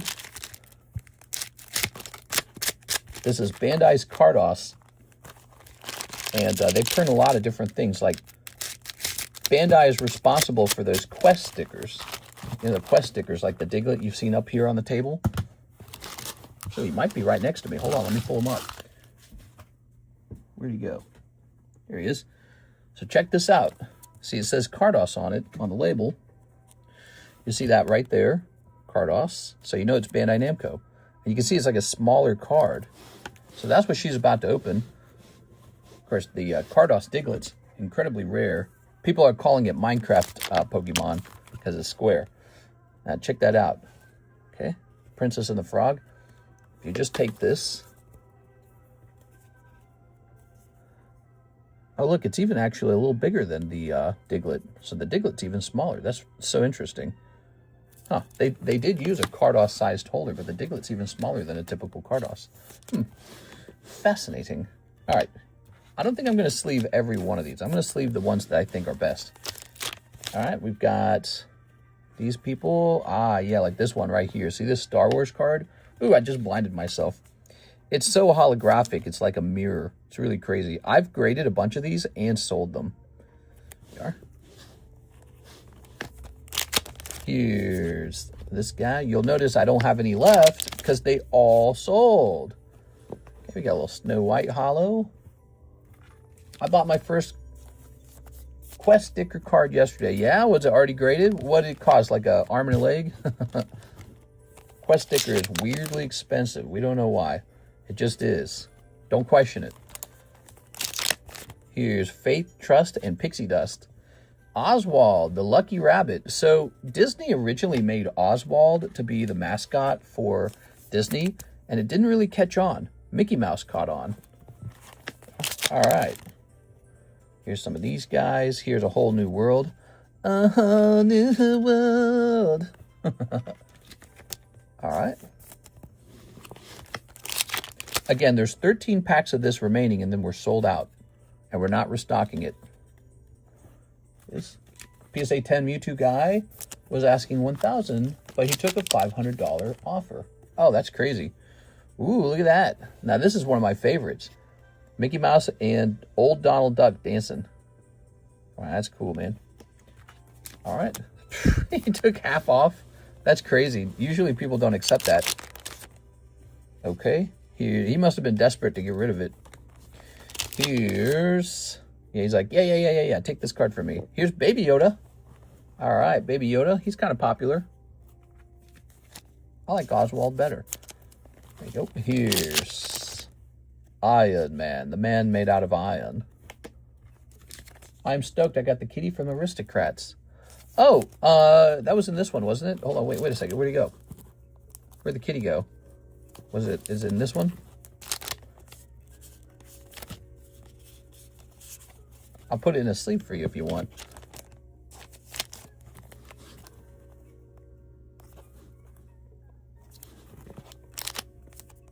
That's Simba. Oh, where'd it go? Was it with Winnie the Pooh? Oh my gosh, it was with Winnie the Pooh. Okay, there you go. All right, there's the kitty. Now, Chip and Dale, the first gay partners. Okay, very good. There's some Republicans getting angry right now. It's all part of the message. Here's Walt Disney Pinocchio. It's Pinocchio. That's how you say it, by the way. That's true Italian, Pinocchio. I made that up. Okay, here's Little Mermaid. Here it is. I was a kid watching Little Mermaid going, why do I like Little Mermaid so much? It's just one of my favorite shows for some reason. Disney and Minnie. Here's the Three Little Pigs. All right. All right. The smart piggy built his house out of brick. He's so smart. Okay, here's Moana. Here's Pooh Bear. He don't care. Combine these two right here. Are the chromium cards still in stock? Chromium cards. What are you talking about? What are you referring to? The Goof. I like the Goof a lot. I think it's vintage Goofy. It says 1932. Shape of Goofy's head when hat is removed. Is that true? And we got metallic. Whoa, we got Miss Marvel. We got metallic, Minnie, and Miss Marvel. All right, lovely. That's a whole box. Thank you so much. Thank you for playing my game. There it is. Oh, Mario from Nintendo 64, huh? Oh, yeah, the Playboy cards. Yeah, those are still in stock. Those are really weird, aren't they? It is. Ooh, lovely, lovely, lovely. Set this here. That has been one of our best sellers, is that Playboy set.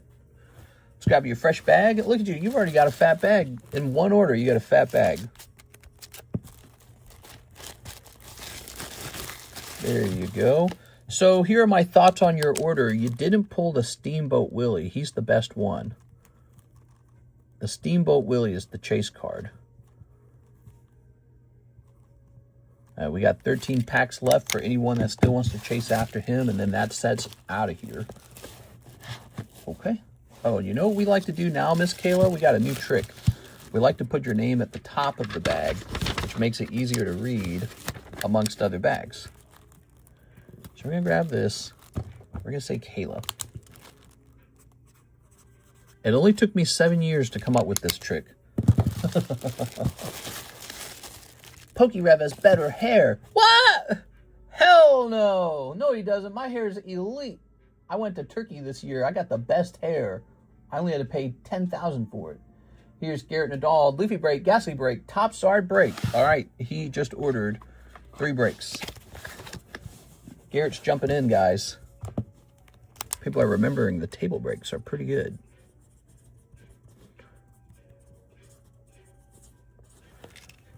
Get that Charizard Tops done. Yeah, there's 1 spot left on him.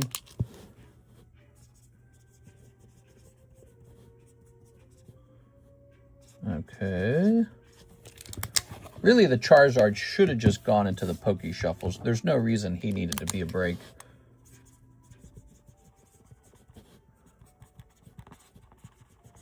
Trying to use this marker up as much as I can before it goes bad.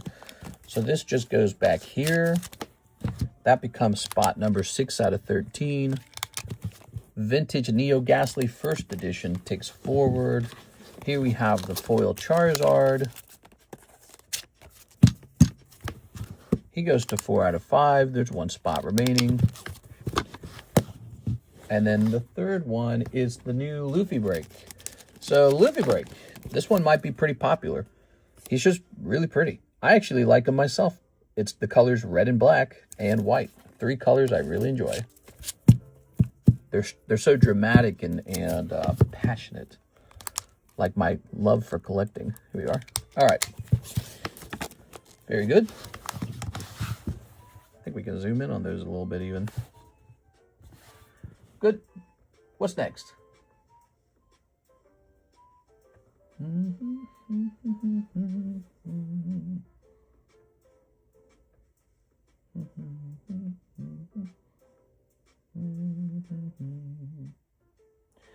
All right, I think we're going to hit refresh on the website and see if there's any work over there.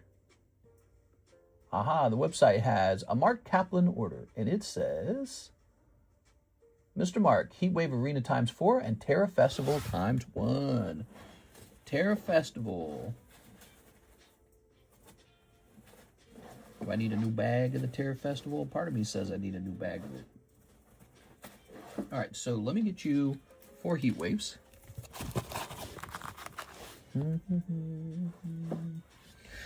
Let's go get some Terra Festival, guys.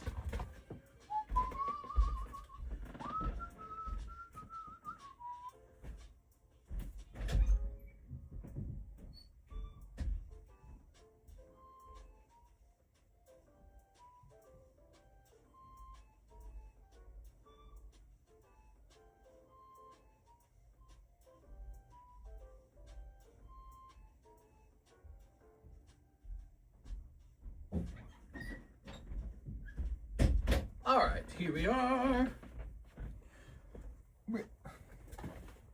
So here's 2 boxes of Terra Festival.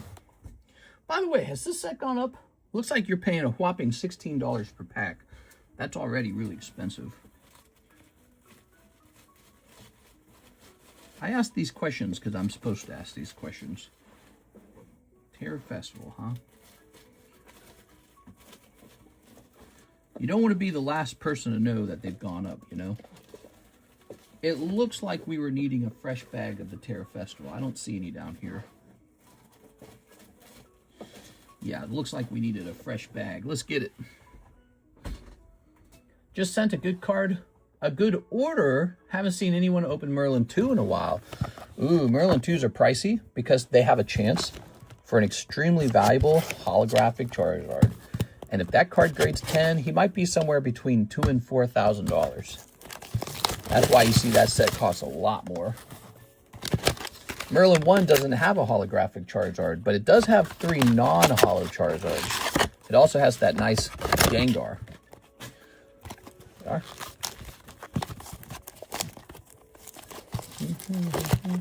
Puggy Red still has wax on his eyebrows. Shipping international, 100%. Yes, we are experts at international shipping. We've been doing international shipping for 7 long years with like literally 0 problems. We never have problems. I think we had like one issue. It was a Mistral of Flame order, and we were shipping him like, I don't know, it was like $4,000 worth of slabs, and I think I was trying to slip it by for like 140. And they caught that, and they weren't particularly happy about it, but he still got the slabs. But that happened like, what was that, like 3 years ago, 2 years ago? It was a while ago. We got 1. Did you order 1? It was 1, okay. Yeah, that was the last time I remember having trouble with international shipping. But we do declare your stuff. We're supposed to. We try to keep it on the low side, though, right? So that's what we try to do, especially with, like, breaks, right? So, like, if you win a card out of a break for $40, maybe you win this gas leaf for $40, right? I'm going to declare it for $40 because that's what you paid for it. So that's how we'll declare that. If you pull a slab out of the live customs or the Poke Shuffles, I'm going to declare it for $5 or $25 because that's what you pulled it for. Same with, like, if you're international, let's say you open a whole box, I don't know, maybe like this solo leveling or something. Well, the box might cost $65, but once you've opened it, it's not that box anymore. It's a different product now. So we're not going to declare it based off of, like, what a box costs. We're just going to declare that you've got some loose, you know, ungraded cards, and that could look very different from $65. So, and I think that's fair because you've transformed the product before shipping it. So we make those arguments, and we try to keep your clearance, your declarations really low. We try to do that within reason. There's, you know, some people want me to send it like it's worth nothing. It's like, we can't do that. All right, you ready? You know how we used to do it years ago? Years and years ago, here's how we used to do it. I did not know that there were rules around declarations. I didn't know that. Years and years ago, I used to just claim your package was like $30-40 every single time, and I'd just ship it out as a toy, and that worked for an extremely long time. We never got in trouble for that. It wasn't until that issue with LaFlame that I learned a little more about declarations. I was like, what even is declarations? But so for years, international buyers over here would get their packages with a declaration of like $40 on the package. And they might have like $3,000 worth of product inside. But I just didn't understand any of it. I didn't know it. Cold, and it's not like they pull you aside and teach you this stuff in school or anything. Here's how declarations works. All right, that was the heat wave. A little cold on the heat waves, Mr. Mark. Dang, dude.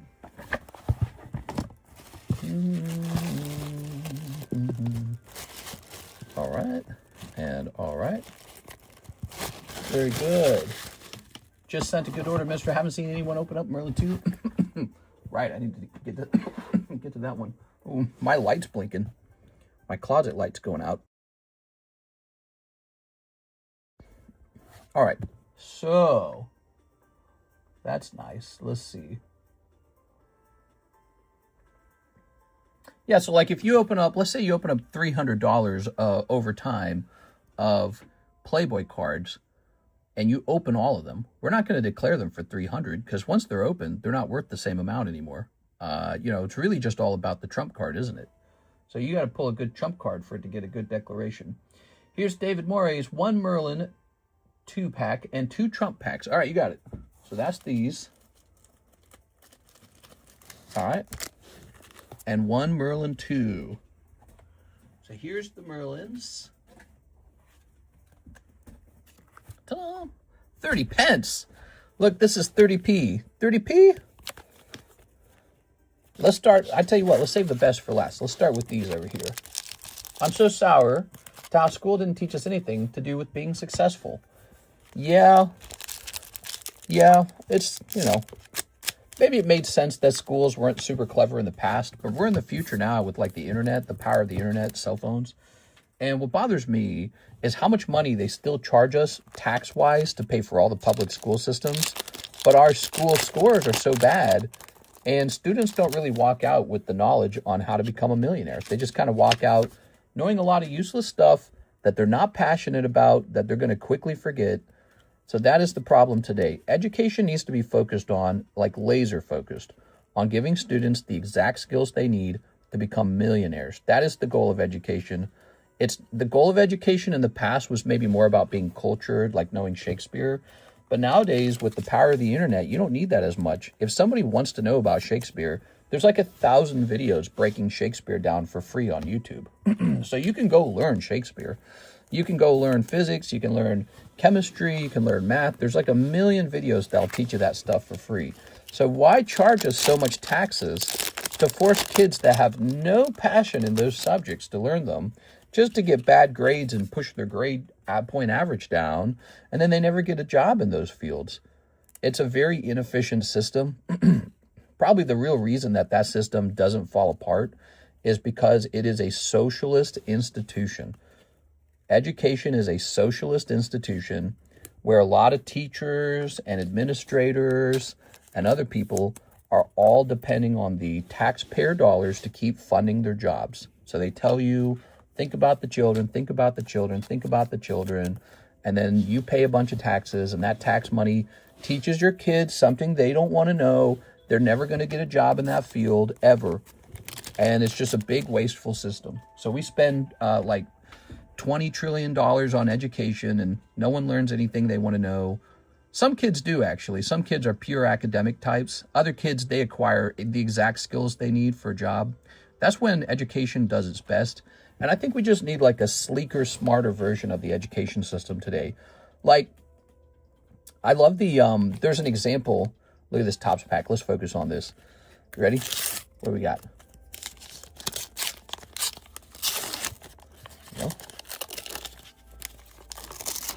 Ooh. We got Chansey. Oops. Pikachu. Squirtle. Not Squirtle, Psyduck. So with these cards, you can grade every single one of these. And if this grades 10, it's probably pretty expensive. Here's Brock pouring water on Staryu. Here's the island of the giant Pokemon. Here's Meowth and Team Rocket. So you'll notice no holographic in this pack at all. And that just shows you how tough these packs are. But yeah, these are sticker packs, and every one of these stickers is completely gradable, everybody. So these are pretty expensive because amongst these, you could pull a holographic Charizard. He's a very good-looking card. All right, but we were talking about the education system, and I have a lot of passionate thoughts about it, just like I have passionate thoughts about the justice system. With school, I think it's kind of like trying to teach an elephant how to fly, how to swim, how to dig, how to climb a tree, so you got an elephant, and the elephant should just know things the elephants are good at, but instead you teach the elephant everything. Then you got like a snake. You're going to teach a snake how to fly. You're going to teach a snake how to run fast. It doesn't make any sense. Snake's not meant to do that. Snake's got a particular set of skills. They should be doing snake stuff. Same with like a squirrel. The squirrel learns how to lift heavy objects. It's what? It's a squirrel. So I think school's a lot like that. You get these kids, and everybody's got hidden talents and passions, especially. But in school, you have to learn every skill at the same time. And it just doesn't make that much sense anymore. It was an old, antiquated idea, and today it's still an old, antiquated idea.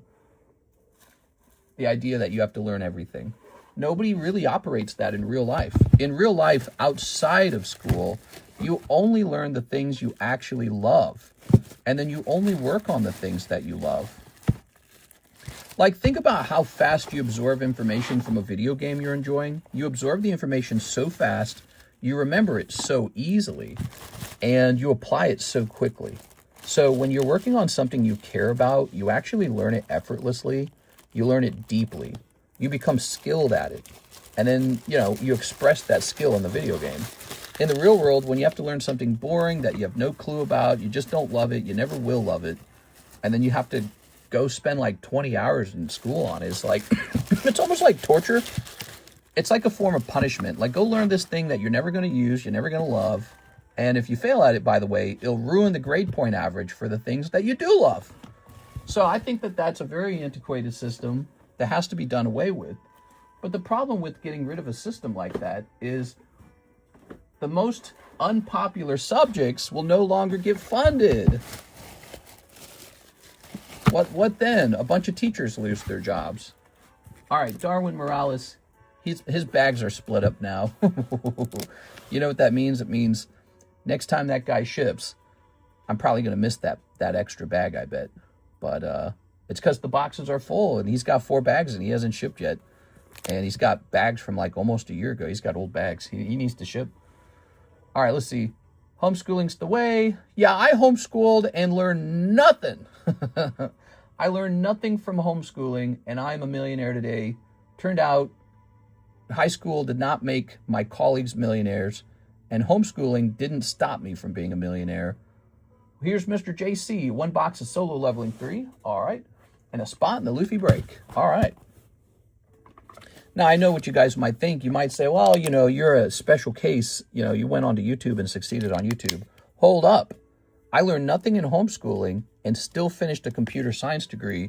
And before I worked on becoming a YouTuber, I was already working in databasing for a bank. I had a serious job already. I was graduated with a 4-year degree, and I had a serious job paying serious money. So no, I didn't have to become a YouTuber. I could have just done software engineering for this whole time, and Karis and I together would have just become millionaires either way.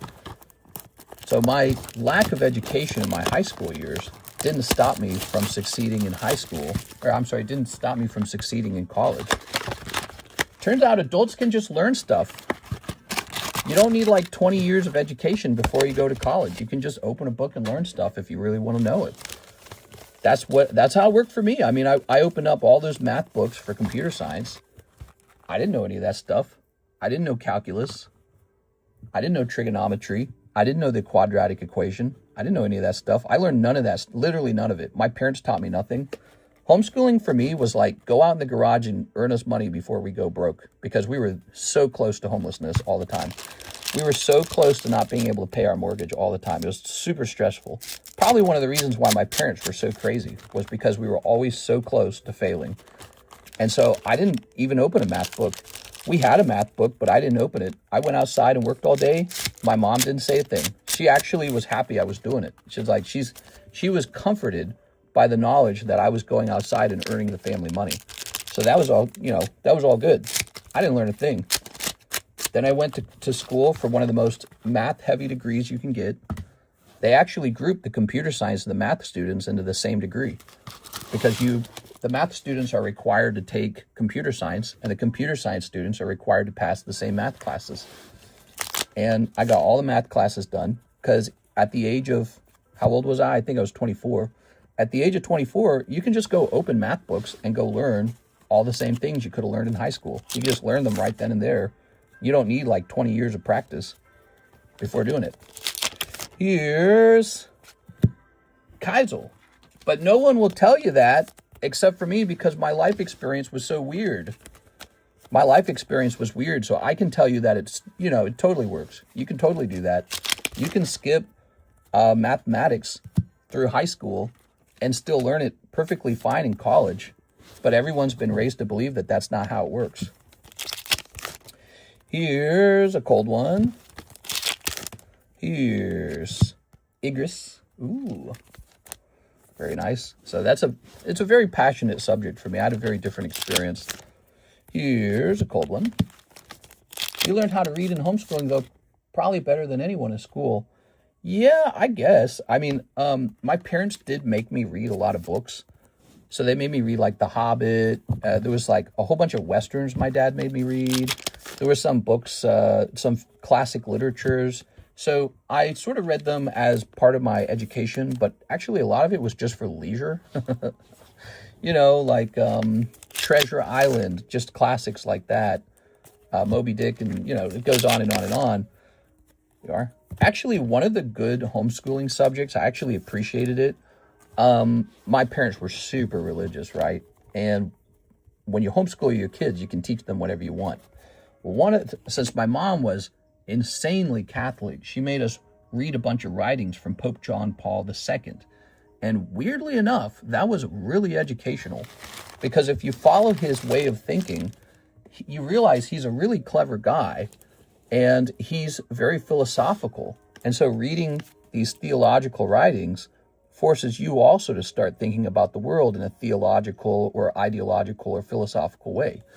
It's something that a book like, maybe like an entertainment book like The Hobbit, doesn't do that quite as much.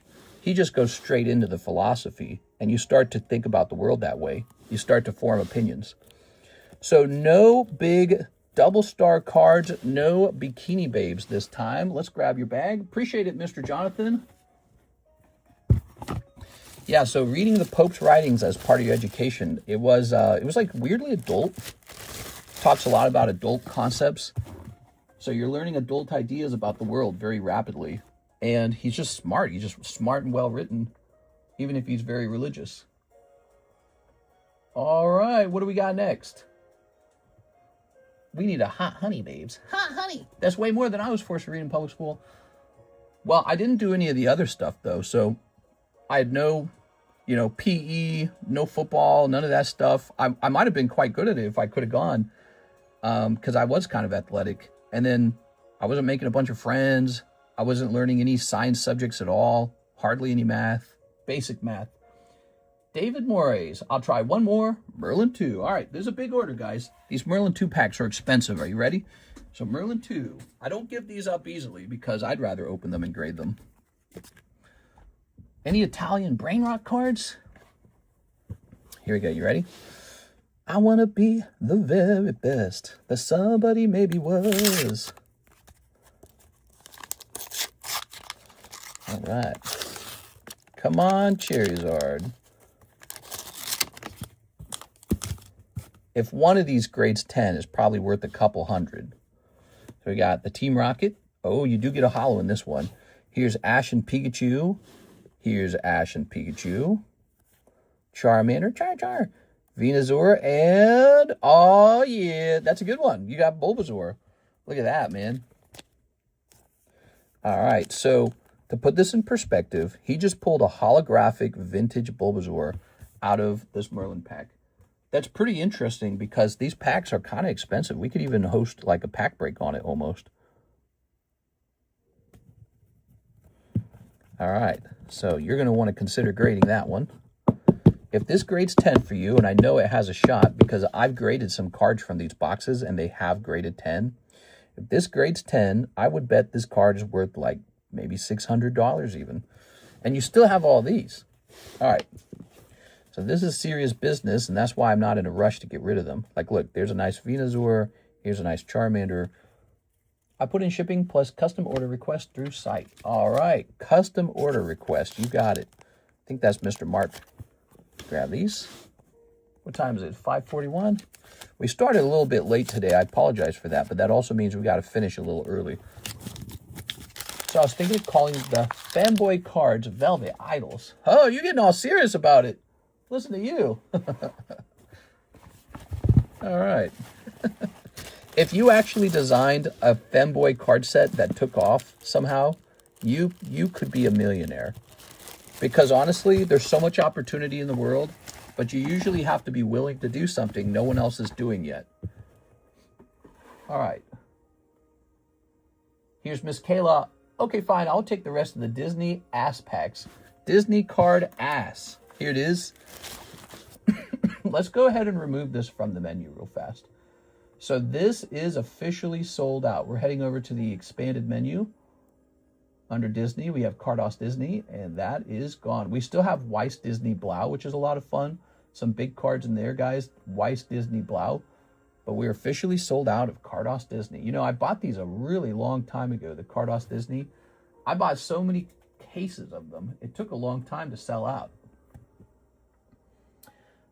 tomboys are where the money's at. You could have characters that are not femboys, they're tomboys, except there's no way to know the difference.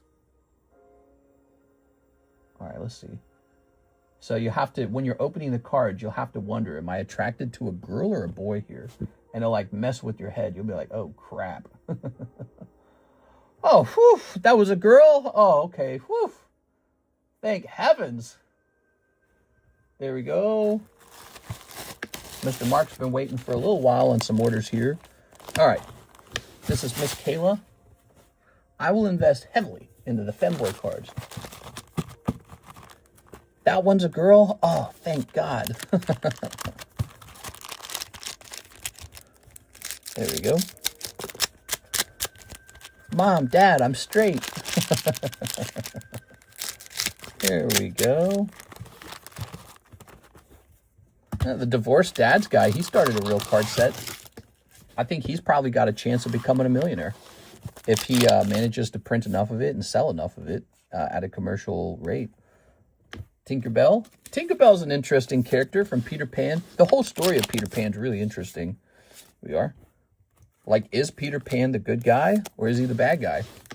Maybe Hook's the good guy and we just don't appreciate that. Here's Donald Duck. Like, Peter Pan wants to keep these kids on an island and they want to stay kids forever. Is that a good thing or a bad thing? Here's Stitch. Ooh. Yeah, Peter Pan's a very psychological story. He is Disney. That's why they have that term, Peter Panism. Peter Pan syndrome. Ooh. Iron Man. Maybe a little bit relevant to today. Here's He Melts Your Heart, 1932 Pluto. It's Pluto. That's how you say that, by the way. It's pronounced Pluto. Ooh, I love this one. This is one of the best ones. So you haven't pulled Steamboat Willie, but you pulled the best Star Wars card. That is Darth Vader. Wouldn't it have been funny if I messed up his name? That's Darth Maul. Oh my God, you pulled Darth Maul. Here's Darth Vader Star Wars. That's a good card. Here's Minnie Mouse and Best Day Ever. I was chasing that Stitch card. Perfect. All right. So I'm glad you got the Stitch card. And here's... Oh! Wow. These were the best 13 packs ever. Just think they were just sitting here the whole time. Let's get these last two and I'll show that off, okay? So here's a nice Dumbo. Here's a Lilo. And I'm saying there's a... oh, I can't remember the name of the little fish. Nemo. There's a little Nemo card. All right. You pulled the chase card, and probably the second best card in the set is probably that Star Wars Darth Vader, based on my experience with selling the cards. All right, so check it out. It's not really impossible to pull Steamboat Willie, but he only comes out every couple of boxes, it feels like. There he is. Kayla, you're way up now. These are super gradable, and you really didn't spend much money opening them either. So you get these two graded, and if they come back 10s, you're doing super well, okay? Steamboat Willie, I think he goes for a nice chunk of money at a 10. You're probably going to have to wait for PSA to open up unless you send them to a place like BGS or CGC. You are? I thought there was no chance at it. Well, you know, a lot of people feel that... Wait, wrong bag. A lot of people feel that way about cards, but the funny thing is, somebody always gets lucky. It's somebody. That's the fun. That's why opening packs is enjoyable. I mean, you know what you could have done, Kayla? You could have gone to eBay and just bought a PSA 10 Steamboat Willie. You could just go do that. But a lot of people prefer to get into breaks, open up Pokey Shuffles, and open up booster packs because having a chance for a thing is part of the fun. Like when I was a kid, opening the booster pack, the Team Rocket booster pack, was a large part of the reason why collecting was so enjoyable, because it was, you know, it was like, surprise, you got a good one this time. I could have just bought the cards outright, and yet somehow that's just sometimes not as satisfying. It's not as satisfying. They're there. Everyone knows they're there, but there's something about getting them on a lucky round that feels better. Now, it should be Mr. Mark's turn next. Mr. Mark, he has, let's see. So there's the 3 Heat Waves and 2 Japanese 151s. And then this next order was for the 4 Heat Wave and 1 Terra Festival. And now you have an order for shipping in the U.S. and following pack can be shipped to me sealed. Okay, so you'd like a round of sealed packs. So a Japanese Terra Festival, 4 Heat Waves, Yes. Oh, darn, we don't get to see if they're... Oh, we don't get to see if the hit pops out. 1, 2, 3, 4. 3 Mega Simps. All right, Mega Symphonias. You got to have some fun at home with these.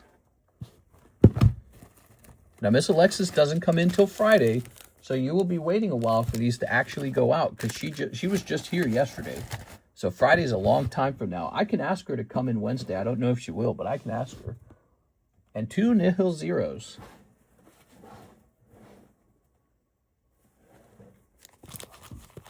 Also, please look through my bag for more trade break fodder. All right, so let's grab the Mark Kaplan bag. You got some of the Terra Festival? Not the Chinese Terra Festival. This is regular Japanese Terra Festival.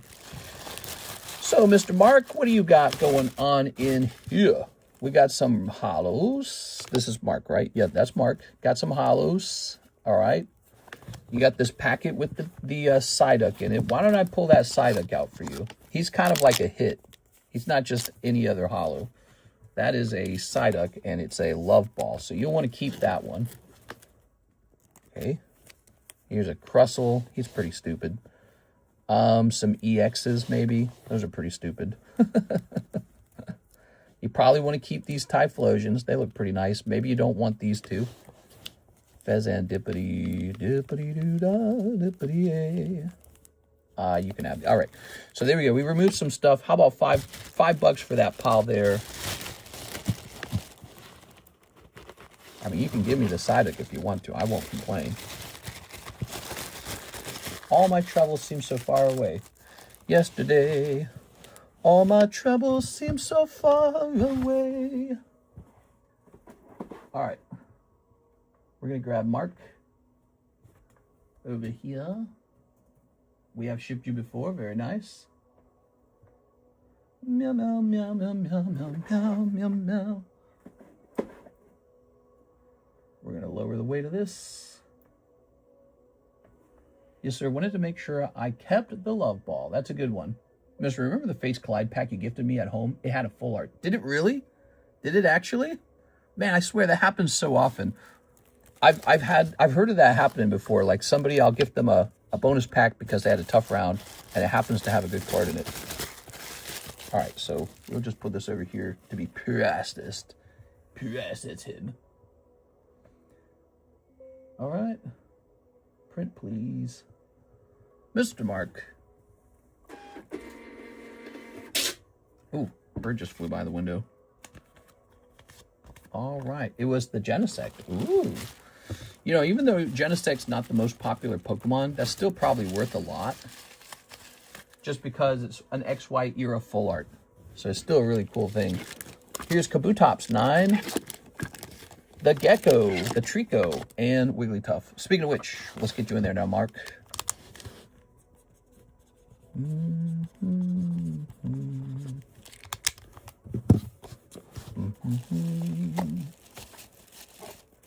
Second chance. Pokebox. Wait, should say trade on it, right? Where is it? Okay, where's the trade break? Oh, here it is in the front. Didn't expect that. So there it goes. You're in. The trade break's up to 11 out of 60 now. It's a 5. It's super clean, dude. If it gets a 10, that's so good. All right, there we have it. So that's done, Mr. Mark. I think I'd like to go ahead and mark your orders as completed. That's something I can do on the website. I didn't know that. So we're going to mark completed. We're going to hit apply.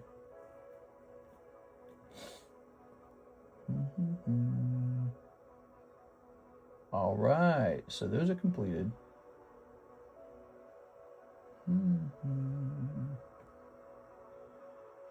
Here we have an order from Joseph Smith. He says 1 Diagon Alley, 1 Pokey Snipe. Diagon Alley, which is right over here. People are excited for the Harry Potter vintage packs because we have a new Harry Potter TV show coming out. Let's grab you a Pokey Shuffle as well. Here we are. A 1, 2, 3, and a 4. Ta-da! Small of... All right, you got one small. It was a cold pokey shuffle. Let's try the diagonally. What's going on exactly? It says, My Lucky Charm Gaming 1052. Hello, My Lucky Charm Gaming 1052. This is a rip and ship. And for those of you who didn't know this, we're the original YouTube rip and ship. This was the very first one. We started back in like 2019 or something. Before this, I was a big Monster Hunter World YouTuber. I had like 130,000 followers. So we were very active over there. We would get like a couple million views. It was a extremely successful gaming channel. And then we swapped over to Pokemon because Pokemon slowly became the bigger deal. It used to be that I would run both channels, and this was the side channel. And then this channel became the main channel because all of a sudden, a night of sales would go by and we'd sell like $5,000 of Pokemon cards. And I sat down and did the math and said, holy moly. All right, your pull is Gringotts. And Beetle Eyes. Ooh, yeah. 7 years ago, there was no one doing this. There was no such term as rip and ship. TikTok store didn't exist. Whatnot didn't exist. eBay Live didn't exist. I had 0 competitors. Back then, there was some stuff like PokeRev. He would sell like vintage booster packs, but those were in videos. Z&G would do the same thing. PokeRev kind of did what I did. He would sell out a whole booster box, vintage booster box. Then he would go live and open them, it was a really good gig. It probably made him a lot of money. It certainly got him a lot of views. Well, I kind of wish I'd done more of that back then because those boxes today are impossibly expensive. All right, that's Joseph Smith. Mr. Joseph. Let's see. Nowadays, I'd be terrified to sell another vintage box because it's like I'm either permanently lowering my stock or I'm buying a new vintage box, but how do we know that it's secure? How do we know it's a real deal? And we would have to ask so much money to be able to break even or even profit on it. You're covering most, if not all, TCG cards, One Piece, Disney, Pokemon. Well, we don't do Disney. We used to do Disney Lorcana. People are telling me Disney Lorcana is pretty popular right now, so maybe we do it a little bit, but not too much. But right now, I would say the big one really is Pokemon. We do a lot of Pokemon. Pokemon, One Piece, and a little bit of everything else.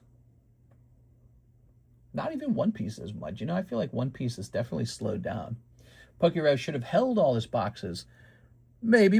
I mean, you can make the same argument with me. You could say I should have never broken any of my boxes, but no, I don't think that's necessarily the best strategy because it's like the real trick is replacing a box if you sell a box. So if you sell a box, you got to replace it. And so as long as he was replacing the ones he was selling, he's fine. But you know, you gotta have some excitement. You gotta have something going on so that people have a reason to stop by and say hello. Some Toy Story cards are up by a lot. Well, if you guys are looking for Toy Story cards, I've got a product where you can pull Toy Story. It's called Disney Blau. Here it is. So that's Disney Blau. And we also have these guys to get rid of. Look at this. So these are the remnants of a box of the Disney 100 Years set. I don't know what these packs go for now, but I found this laying around. You know, sometimes I clean my room and I go, oh my gosh, I didn't even know I still had this. So we got 1, 2, 3, 4, 5, 6, 7 packs of Disney 100 Years left over. I bet you these packs are over $100 now. They're probably crazy expensive now. This could be a pack split right here. Actually, we should do a pack split on this here. Hold on, let's, we got some pack splits running. No, we can't cancel this one. Somebody's already in here, so we can't cancel this. So we got 2 pack splits running already. Maybe we'll do a Disney pack split soon. But these other pack splits they're going to be popular, and we don't want to cancel them. So maybe we got some Disney products here, if you're looking for some. We just sold out of the Cardos Disney products. And what other Disney products do we have? We should say in the extended menu what we have. So we have Weiss Blau. It says we have Lorcana First Chapter. Is that true? I don't think we do have that. I think I sold out of that, didn't I? Oh my God, we actually do have it. Hold on. Just a couple packs. I probably need to check the price on these. But here they are, Disney Lorcana First Chapter. Says we got 4 packs left. Crazy. Some Toy Story cards are up by a lot. Sure. Well, you know, the new Toy Story movie's out, so that's probably the main reason. All right, and then 2024 Topps Chrome. Oh, that's the Chrome packs, but I have no price next to them. So we're almost sold out of Disney cards. I'll show you a Disney card I'm very passionate about. We actually do have a lot of it. Give me a minute. Now, this isn't Buzz Lightyear or anything, though. It's 1935 vintage Mickey Mouse, see? Food comes pretty high nowadays. That's over my head, Minnie. Terrible. But anyways, yeah, so I do collect these extremely, extremely old bubblegum Mickey Mouse cards from almost 100 years ago. Almost 100. Actually, for those of you that don't know, your boy, TCC, owns a complete set of the oldest Mickey Mouse cards in the world. It's called the Junkosa Mickey Mouse Collection. And online, if you look it up, it's believed to be the oldest official Mickey Mouse card. So I have a complete set of that. It just sits in my closet, and I show it off from time to time. Would you like to see it? Yeah, show us. All right, there's no orders in the queue, so I'm going to show it off real fast. I show it off all the time, really.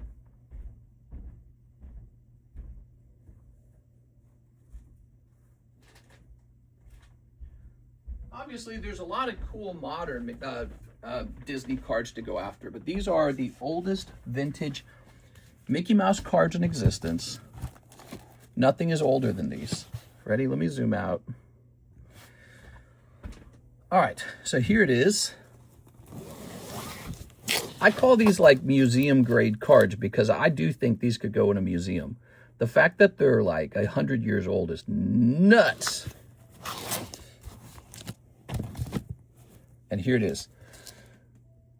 So you'll notice it says 1929 up here. 1929. And it's in Spanish because these were printed in Barcelona. And I believe it was a chocolate company that printed these. And this is a short Mickey Mouse film. And somebody turned them into cards. Mickey en la Casa de los Duendes. I don't know. All right. I dream about finding these Mickey Mouse cards at a random yard sale. I don't think that'll happen with these. They're just absolutely too rare.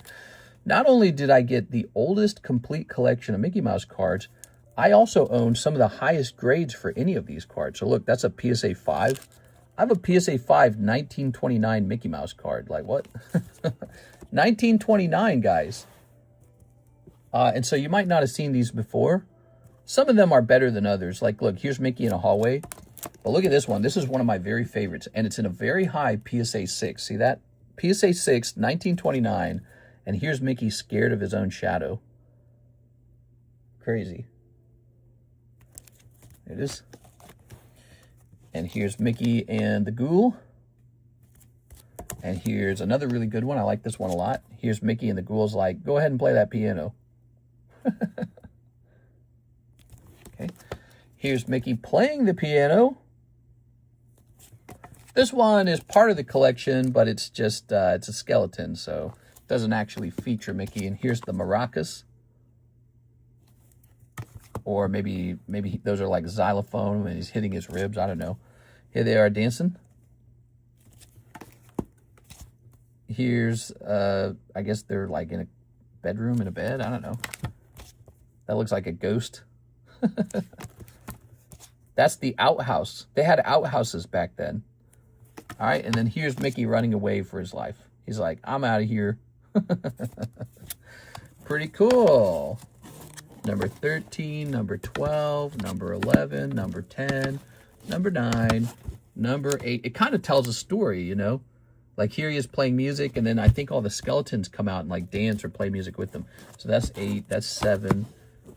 This one is 6. And this one is 5. This one's number 4. So it tells a story. Number 3. I paid a lot of money to own this. And I'm open-minded to selling it again, but it's got to be for pretty good money. Otherwise, I'd rather just keep it. I've had a couple offers on this, believe it or not. So people have offered to buy this from me, but even though if I accepted the offer, it would have been profitable. I think it's an unbelievable collection, and I'll just continue to hold them. Who cares? It's just money, right? No, I'm just kidding. But actually, I'm curious. Is there a complete Junkosa collection online? If there is, it's probably like 10,000. Let's see. Junkosa Mickey Mouse complete. Let's try that. What would you sell it for? I don't want to like set a price. So there are some like loose ones for sale online. I see some loose ones. Let's just type in June Kosamiki. Okay. June Kosamiki, and we'll go with price highest.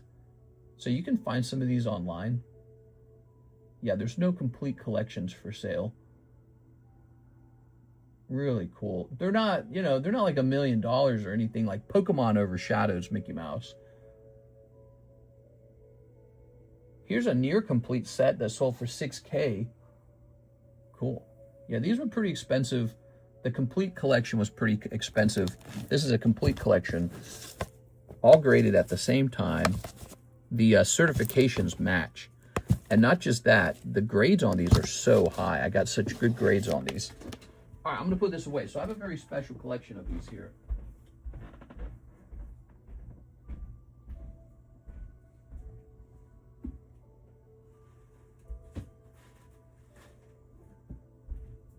That's the kind of thing that I think could end up in a museum.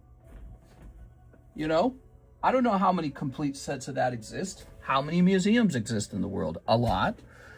So if a museum ever put a big vintage car display room together and they said, let's get Disney in here. Well, that's the oldest set right there, Junkosa, the oldest set.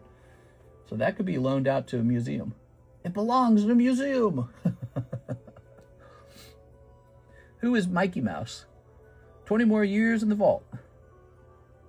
They have old Mickey cartoons online. Yeah, you could probably go watch that episode, guys. Well, it's 6:04, and it looks like we're completely out of orders, except for Bill Lee. What's up, Bill? Welcome, man. He says, Dragon Ball Z Beyond Generations. You got it. This one got a little pricier over time, didn't it?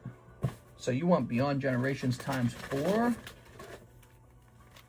I haven't stocked a new Dragon Ball set in a long time. I had to do that.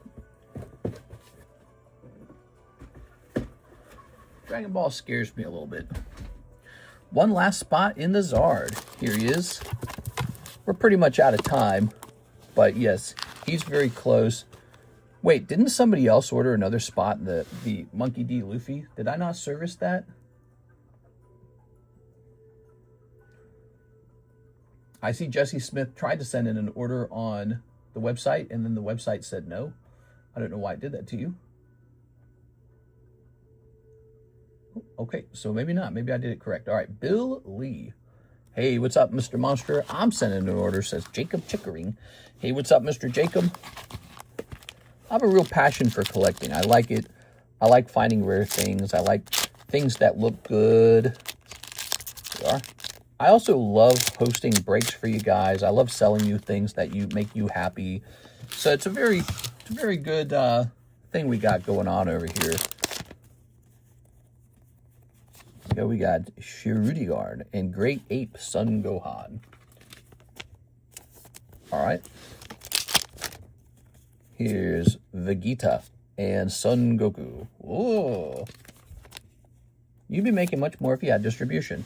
Yeah, we're trying to get our taxes done this year, and then we can apply for that. Of course, that's not going to be a good thing if we move, though, is it? Here's Son Goku, Ground Shaking Fury. So we got to figure that out, too. Look at that. That's your SR. Let's zoom in. All right. And now, yeah, I agree. The distribution thing has been a big drag. Last time I applied, they turned me down. I have a website this time. There we go. All right. Been avoiding the temptation to save for the anniversary set later this year. Mr. Monster, that is going to be such a shit show when it comes out. It's going to be so overpriced, it'll make your eyes water. It'll be like, I don't know, like mentally disabled levels of pricing. So I don't know. Personally, I'm not even looking forward to it. I'm not even exaggerating, guys. Am I looking forward to the anniversary set? Hell no. Hell no, because there's not going to be enough. And it's just going to be people twisting their hands, overspending on way overpriced scalper packs and pulling nothing. And it's just going to be so bad the whole time. Like, yeah, I love Pokemon and all, but I don't like the fact that you get just a bunch of greedy guts guys out there and they're filling whole stock rooms like they're Rudy. I'm like Rudy. They're filling whole stock rooms up with this product. And so Pokemon has to print enough for those guys to fill whole stock rooms before they can even begin to restock the shelves at Walmart. And so everyone has the same brilliant idea. Let's buy up as much Pokemon as possible because it's an investment. And, you know, it's got to be a collectible, but then, you know, it becomes somebody else's investment. So it's just really this tricky thing. I don't know. They need to print so much more. I hope they do build that printing facility. And I hope in the future, Pokemon is able to print so much product at launch that there's just no way to scalp it. Like, however much people want, it's all there. You can buy from TheCardconomist online on his Poke Store, or you can go straight over to Walmart and just buy it at Walmart. I would actually love that. It should be well stocked. Even the most popular sets should be well stocked at Walmart. But you can buy it here, and over here it should just cost a little more than Walmart because you're paying me to manage a little online thing. And that's it. All right, we're looking for your bag, Mr. Bill. But the way it is now, it's all scalper prices. Everything's scalper prices everywhere. I can't restock anything at a good price. I can't find the product. It just sucks. So I dread it. I don't look forward to it at all. It's just going to suck. Who's Rudy? Some guy. That's why I know to save money and getting a few things and just putting them on display case for a decade. Know where I could look for information on the Series 2 Beatles auto signature band cards? No. All right. Yeah, my opinion on the upcoming set is don't even buy it. I'm not getting any of the I haven't bothered with Phantasmal Flame. I haven't bothered with so many new modern sets. I haven't even touched them. I'm busy working on vintage cards personally because I don't trust the numbers for these sets. I don't trust the availability for these sets. You know, there's probably somebody hoarding 1 million of them somewhere. We don't know. We don't know what's going on. How do you know if there isn't like a couple, you know, guys with $500 million in their account and they're not just soaking up all the cards off the market every day? I'm talking about the sealed modern cases. You don't know if that's happening. You know, Rudy's probably a good example of that. He's probably buying as much as he can because he thinks, you know, hey, this is going to go up, and maybe it will. But that's the problem. It's just sort of like it is a scalper situation, and I don't like it at all. That's why I'm so much happier like collecting something like this Gengar. I know that these guys can't scalp this. They don't even know about it, most of them. Most of the guys who today are scalping Pokemon Modern, they don't even know about the poker cards. So I just been buying up more poker and avoiding the, you know, heavily scalped stuff for the most part, and just enjoying whatever else there is to enjoy. Here it is. Yeah, I don't know. It's frustrating. I'm not super excited about it at all. We are. It's too bad. It's too bad of a situation. They need to print way more. They need to print so much, dude. They need whatever they're printing right now, 4 billion or something. They need to print like 16 billion so that we can flush out all the people who are just putting it in their closet or whatever. And, you know, that's not going to be a, I don't know. That's just shouldn't be like a method for making money all the time. It just doesn't make sense. It's like you want it to be a thing, but at the same time, it can't be the thing. It can't be the primary reason. The primary reason to buy Pokemon cards should be the end consumer is collecting the card they want for their collection. The primary purchaser of the Pokemon cards can't be the guy putting them into his closet, you know, because he's hoping to sell it to an end consumer later. That's worked for the last 7 years because nobody was doing it for a little while. So it's kind of like a clever thing in society where you're like, oh, no one thought to do this. But it can't be the only thing people are doing going forward. That can't be the number one purpose of the cards. Like, oh, you buy this, it goes up in price, and that pays for your new home, you know? All right, Mr. Jacob. 3 Chinese Hidden Fates packs. You got it. All right. There it goes. That's why I opened solo leveling. Rudy been in the game a long time. Are you perhaps the Team Rocket? Rudy is Alpha Investments. I'm hoping the market to get back to normal. If they print those quantities, will the cards be valuable? I'm pretty sure they will be. You know what? I think they will. They need to print the Pokemon cards like the way McDonald's Pikachu, Burger Chew got printed. so that there's 100,000 of them. I really believe that, because collecting can't just be this function where a guy who is richer than you buys up all the product and then slowly sells it back to you at like triple the price. If you want to talk about vintage, whatever. You want to talk about sets that are out of print, whatever. You can go do whatever you want with those. But if a brand new set's coming out, you can't have a market where all the rich guys have already soaked up all the product that should be on the shelves at Walmart, but they've already soaked it up because they have distribution or they have whatever they're doing, and they soaked it up and they have no intention of selling it. They're just interested in filling up warehouses with it so that they can leak it back to you 10 years later. That is ridiculous. So if Pokemon's got to print triple the amount, so be it. Or quadruple the amount. I hope they do it. It's so ridiculous. It drives me nuts. I can sense it. I can feel it in the prices, by the way. These are not normal pricings. So I can virtually feel it. It's like a disturbance in the force. And there's a lot of sharks in the water, and they're thirsty for blood. And the blood is coming from regular collectors, the end consumer. The end consumer is not a person who's trying to flip the Pokemon card. The end consumer is somebody who says, oh, I really like that card. I'd like to collect it. And now they have to pay like a triple price tax because all these sharks in the water have eaten up all the product. And they said, I'm not buying this to sell it. I'm buying it to hold it. I'm buying it to hold it because I'm a genius. And I'm doing it too, right? Like I'm buying a product. I'm holding it. I've contributed to that. But it's the future now. It's 2026 now, okay? It's a new time period. The entire hobby cannot just be that happening all day long. That can't be the future of the hobby, where the number one focus is on investing and the number two focus is on collecting. It just doesn't make any sense. Did you say you need a new bag, Mr. Jacob? Mr. Jacob. You hear people talk about Pokemon cards and it's strictly about, oh, I'm going to stock up on so much, Ascended Heroes. I'm going to put it all in my closet and it's going to go way up. And that can't be the number one focus of card collecting. The focus has to be, is there real demand for the actual collecting side? We are. Let's see. Pokemon's better than the U.S. Mint. Any tips? I'm new to posting, but that's how the stock market works. The billionaires will always buy. Yeah, I get that, but Pokemon cards are not a real asset. They're not like gold. They don't have a use like platinum or copper. Like you can't do anything with the Pokemon card other than maybe show it off. Pokemon aren't a true asset. They're not oil. They're not a functioning company that, like produces Coca-Cola, like the Coca-Cola company. So yeah, just keep the cards actually. No, I'll put your name on it. I hope you place another order. They're nice. There you go. I appreciate the offer. Let's get you a new bag though, so we find you next time. So here's the deal. Pokemon cards are really just this fun collectible toy, and Pokemon can print as much as they feel like. And so if you got all these rich billionaires, as you said, there's billionaires who do that with the stock market. Well, if you got all these rich millionaires and they're doing that to Pokemon right now, Pokemon should just go print those guys out of existence.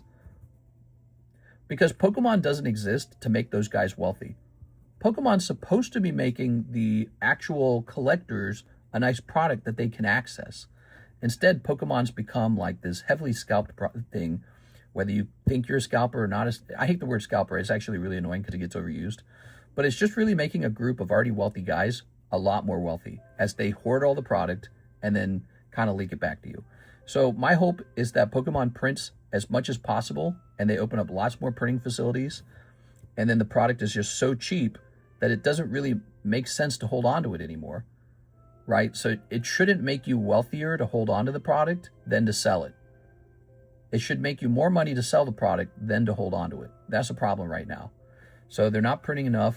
I don't know how much they need to print. Maybe triple the amount, maybe quadruple. But whatever shakes everybody out of hoarding it, that's what needs to happen. No more hoarding. You just buy what you need for your card shop and sell it to people instead of buying as much as you can to put into a warehouse and stack it up knowing it's going to be worth double in like 2 years, right? Like who would sell it if they know they can just stack it up and it's going to double in 2 years? So that is a very bad problem right now. It's a super big problem for Modern. It's really ruining the hobby. It's going to happen with the new Celebration set. It's going to be the same shit show that Ascended Heroes has been, which is just outrageously expensive. It should never be this expensive. It makes no sense. Like, yeah, it's a great set. I get it. It's got everything in it. But it should never be this expensive right at the start. Maybe in 5 years, but it shouldn't be this expensive at the launch. So it's a sign Pokemon, it can't keep up with demand, and it's triggering hoarding. It's triggering these super high IQ rich guys like me or like whoever, Rudy, and they're buying everything up and putting it into a warehouse instead of letting you guys have it, the people who actually want to open it. It's just becoming a tool for some other guy to get rich, and he doesn't even want to open it. So I hate that. It really drives me nuts. Shouldn't be that way. The solution is more printing. I hope that Pokemon gets to it right away. You know what I mean? Rudy's not a bad guy. He's been doing it for a very long time. Yeah, I get it. But I didn't call him a bad guy. But you realize you're just making that guy rich all day. He just buys it up, stocks it, and then waits for it to be more expensive and sells it back to you. So he's a middleman. I'm a middleman. You know, he's not an angel. Okay, I didn't call him a bad guy, but he's not an angel. He's in it for profit. And he talks well, and that's great. And maybe he makes you feel good when he talks. But he's there talking to you because you're turning him into a multi-millionaire. So he's not exactly an angel. And again, the product is meant to be opened, not hoarded. So you got all these guys seeing Rudy with his whole rooms full of cases, and they're saying, I need to do that so I can be a millionaire like him. And so they're buying it and they're stacking it up instead of it getting opened. It should be opened. And they're like, yeah, we can open it when you pay double for it, double what I paid for it. Then we can open it. So this is the problem. Card shops are supposed to make a profit, it's true. So if you operate a card shop, you don't operate it for free. You want a paycheck. But this is beyond that. This is more like, oh, I'm the Warren Buffett of buying Ascended Heroes or something. Look at my whole warehouse of Ascended Heroes. I'm Warren Buffett. It's not a good situation. And it's a sign that it's underprinted. It needs to be overprinted. That's the solution. I hope it happens soon. They talked about opening a new printing facility. I don't know how we got on this tangent, but I'm very passionate about it. I'll see you guys tonight for the late night stream. It's time for me to hop off and hang out with my hot honey. Hot honey. I'm going to be hanging out with my hot honey now. We're going to be listing some items up on eBay because we're thinking about moving, and we're just going to get rid of our stuff so that we can not have as much to pack. So that's what's on our mind, okay? Thank you guys. We'll be back on for the late night stream. If you enjoyed the show, you got to smash the subscribe button so that YouTube tells you next time I'm live. I'll see you guys later.